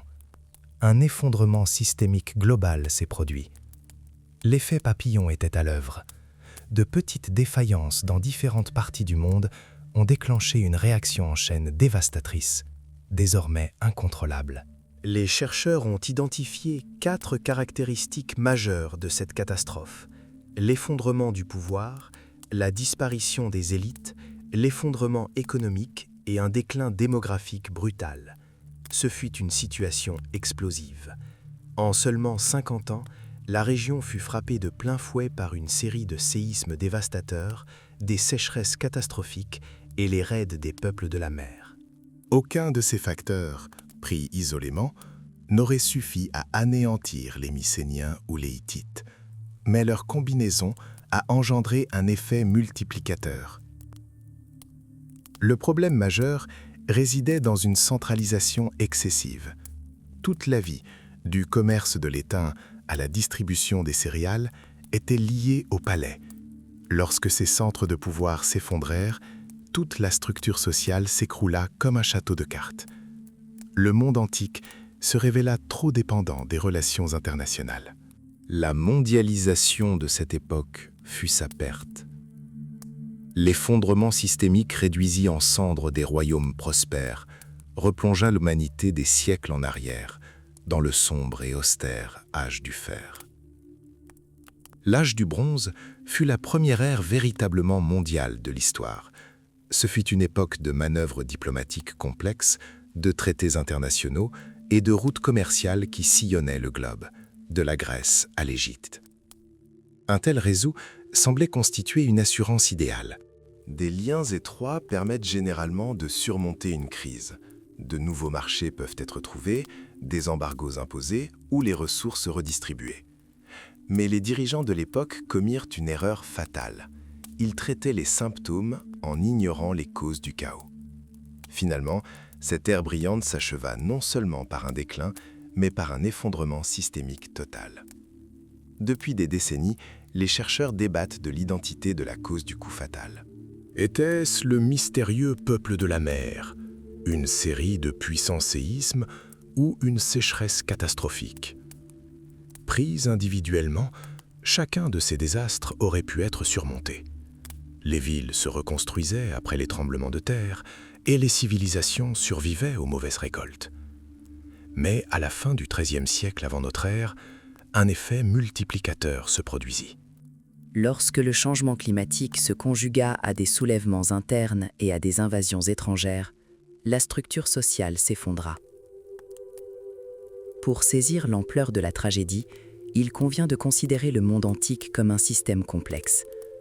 Mycéniens, Hittites et Égyptiens formaient les parties d'un même organisme vivant. Ils échangeaient constamment des informations et s'efforçaient de s'adapter aux menaces. Les marchands d'Ougarit modifiaient leurs itinéraires pour éviter les pirates, tout comme les conducteurs modernes évitent les embouteillages grâce aux données GPS. Cependant, cette interdépendance extrême s'est muée en un piège mortel.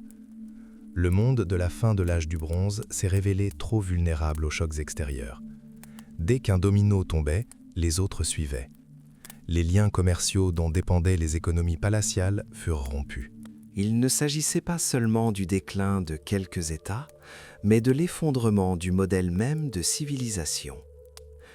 Les dirigeants antiques n'ont pas su prévoir l'ampleur de la tempête qui s'annonçait, et leur monde, étrangement semblable à notre société mondialisée actuelle, a sombré à jamais dans l'histoire. Les analystes modernes comparent souvent les marchés boursiers à des organismes vivants. Ils réagissent instantanément aux nouvelles du monde entier, avec des fluctuations et parfois même de la panique. Le monde de la fin de l'âge du bronze fonctionnait exactement de la même manière. Il s'agissait d'un écosystème global et unifié, où l'instabilité politique d'une région se répercutait sur les économies d'États situés à des milliers de kilomètres de distance. Le problème de tels systèmes est qu'ils tendent inévitablement à se complexifier. Cela crée un effet d'hypercohérence. C'est un piège. Chaque élément devient tellement dépendant des autres que le moindre changement dans une partie paralyse toute la structure. Imaginez un bar bondé un samedi soir. Vous savez qu'une bagarre est inévitable, mais vous ne pouvez pas prédire qui jettera le premier verre. Prenons l'exemple des embouteillages. Connaître les caractéristiques techniques de votre moteur ou la couleur de votre voiture ne vous aidera pas à savoir où la circulation sera complètement bloquée demain. Les civilisations antiques sont tombées dans le même piège. Mycènes, les Hittites, l'Égypte. Elles ont perfectionné leurs liens au fil des siècles jusqu'à former un mécanisme unifié. Dans un tel système, un simple navire défaillant ou une caravane de marchandises en retard pouvait causer plus de dégâts qu'une armée ennemie. C'est comme une hélice mal fixée qui, lancée à pleine vitesse, détruit le moteur d'une voiture moderne. L'effondrement n'a pas été une apocalypse hollywoodienne soudaine. Ce fut une désintégration chaotique et brutale. Imaginez un réseau électrique moderne après un ouragan dévastateur. Les générateurs continuent de vrombir, produisant de l'électricité, mais les lignes électriques à terre plongent les villes dans le noir. La civilisation ne s'est pas effondrée du jour au lendemain, elle a commencé à se fragmenter. Les grandes puissances ont perdu le contact, ont vu leur influence diminuer et ont fini par se disperser.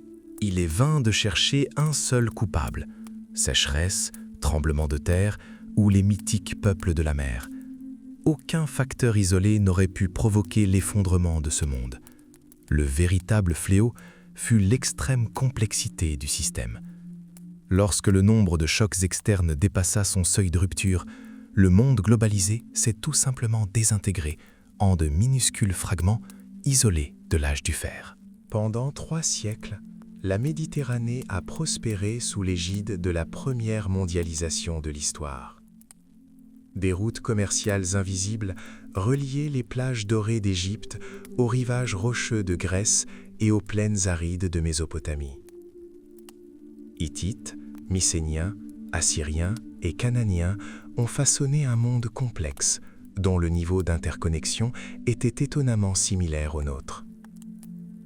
Mais c'est précisément cette interdépendance totale qui, finalement, s'est muée en un piège mortel. Les historiens ont passé des décennies à tenter de trouver un coupable unique à cette catastrophe. En vain. Il ne s'agissait pas d'une explosion soudaine et spectaculaire, mais d'une agonie douloureuse qui dura un demi-siècle.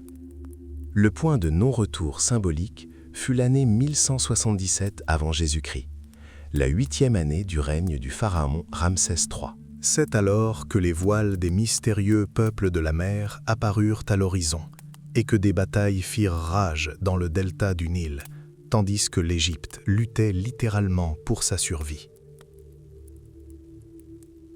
Cette année-là fut pour l'âge du bronze ce que la chute de Rome fut pour l'Antiquité.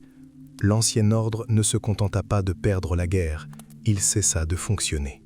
Les archives qui nous sont parvenues montrent que le commerce et la diplomatie se poursuivirent jusqu'au dernier moment, lorsque les grandes cités commencèrent à tomber les unes après les autres. Une série de puissants séismes, de sécheresses prolongées et d'invasions étrangères se conjuguèrent pour produire l'effet de cette dose fatale. Lorsque les liens mondiaux s'effondrèrent, les élites perdirent instantanément leur pouvoir. Des palais majestueux furent réduits en ruines, abandonnés pendant 1000 ans. L'écriture disparut complètement en Grèce. Les lois et les structures administratives tombèrent dans l'oubli, et le concept même de roi suprême s'effaça de la mémoire collective. Une ère de silence et d'oubli s'ensuivit. L'organisme unifié de la civilisation se désintégra en des milliers de petits fragments isolés. Un nouvel âge du fer, rude et impitoyable, commença à émerger des ruines d'empires jadis puissants. D'anciens géants comme les Hittites disparurent à jamais, et les Égyptiens survivants perdirent définitivement leur statut de superpuissance. L'humanité fut contrainte de repartir de zéro, de bâtir un nouveau monde sur les cendres du passé global. Un nouveau monde a émergé des ruines des anciens empires. Tandis que les Assyriens régnaient en maître à l'est, des légendes naissaient du chaos qui régnait en Canaan et en Grèce, les Phéniciens, les Israélites et les futurs Grecs. Ces âges obscurs ne furent pas simplement une période de déclin. Ils furent un puissant catalyseur. Le fer céda la place au bronze, et l'alphabet remplaça l'écriture oubliée. L'histoire est un cycle sans fin. Chaque civilisation traverse une épreuve purificatrice pour renaître sous une forme nouvelle. Nous nous sommes habitués à croire notre monde moderne invulnérable, mais les événements passés nous mettent en garde. Même le système le plus complexe peut s'effondrer soudainement. La crise financière actuelle n'est qu'un pâle reflet de l'effondrement mondial qui a anéanti les géants de l'âge du bronze. Et si cette catastrophe n'avait pas eu lieu, le progrès aurait-il été plus rapide? Nous ne le saurons jamais. Mais le fait est là. Des cendres d'une vieille forêt naît toujours une nouvelle forêt, plus résiliente. C'est ce grand incendie qui nous a donné la démocratie, les religions modernes et la culture. L'effondrement n'était pas la fin, c'était le point de départ de notre civilisation.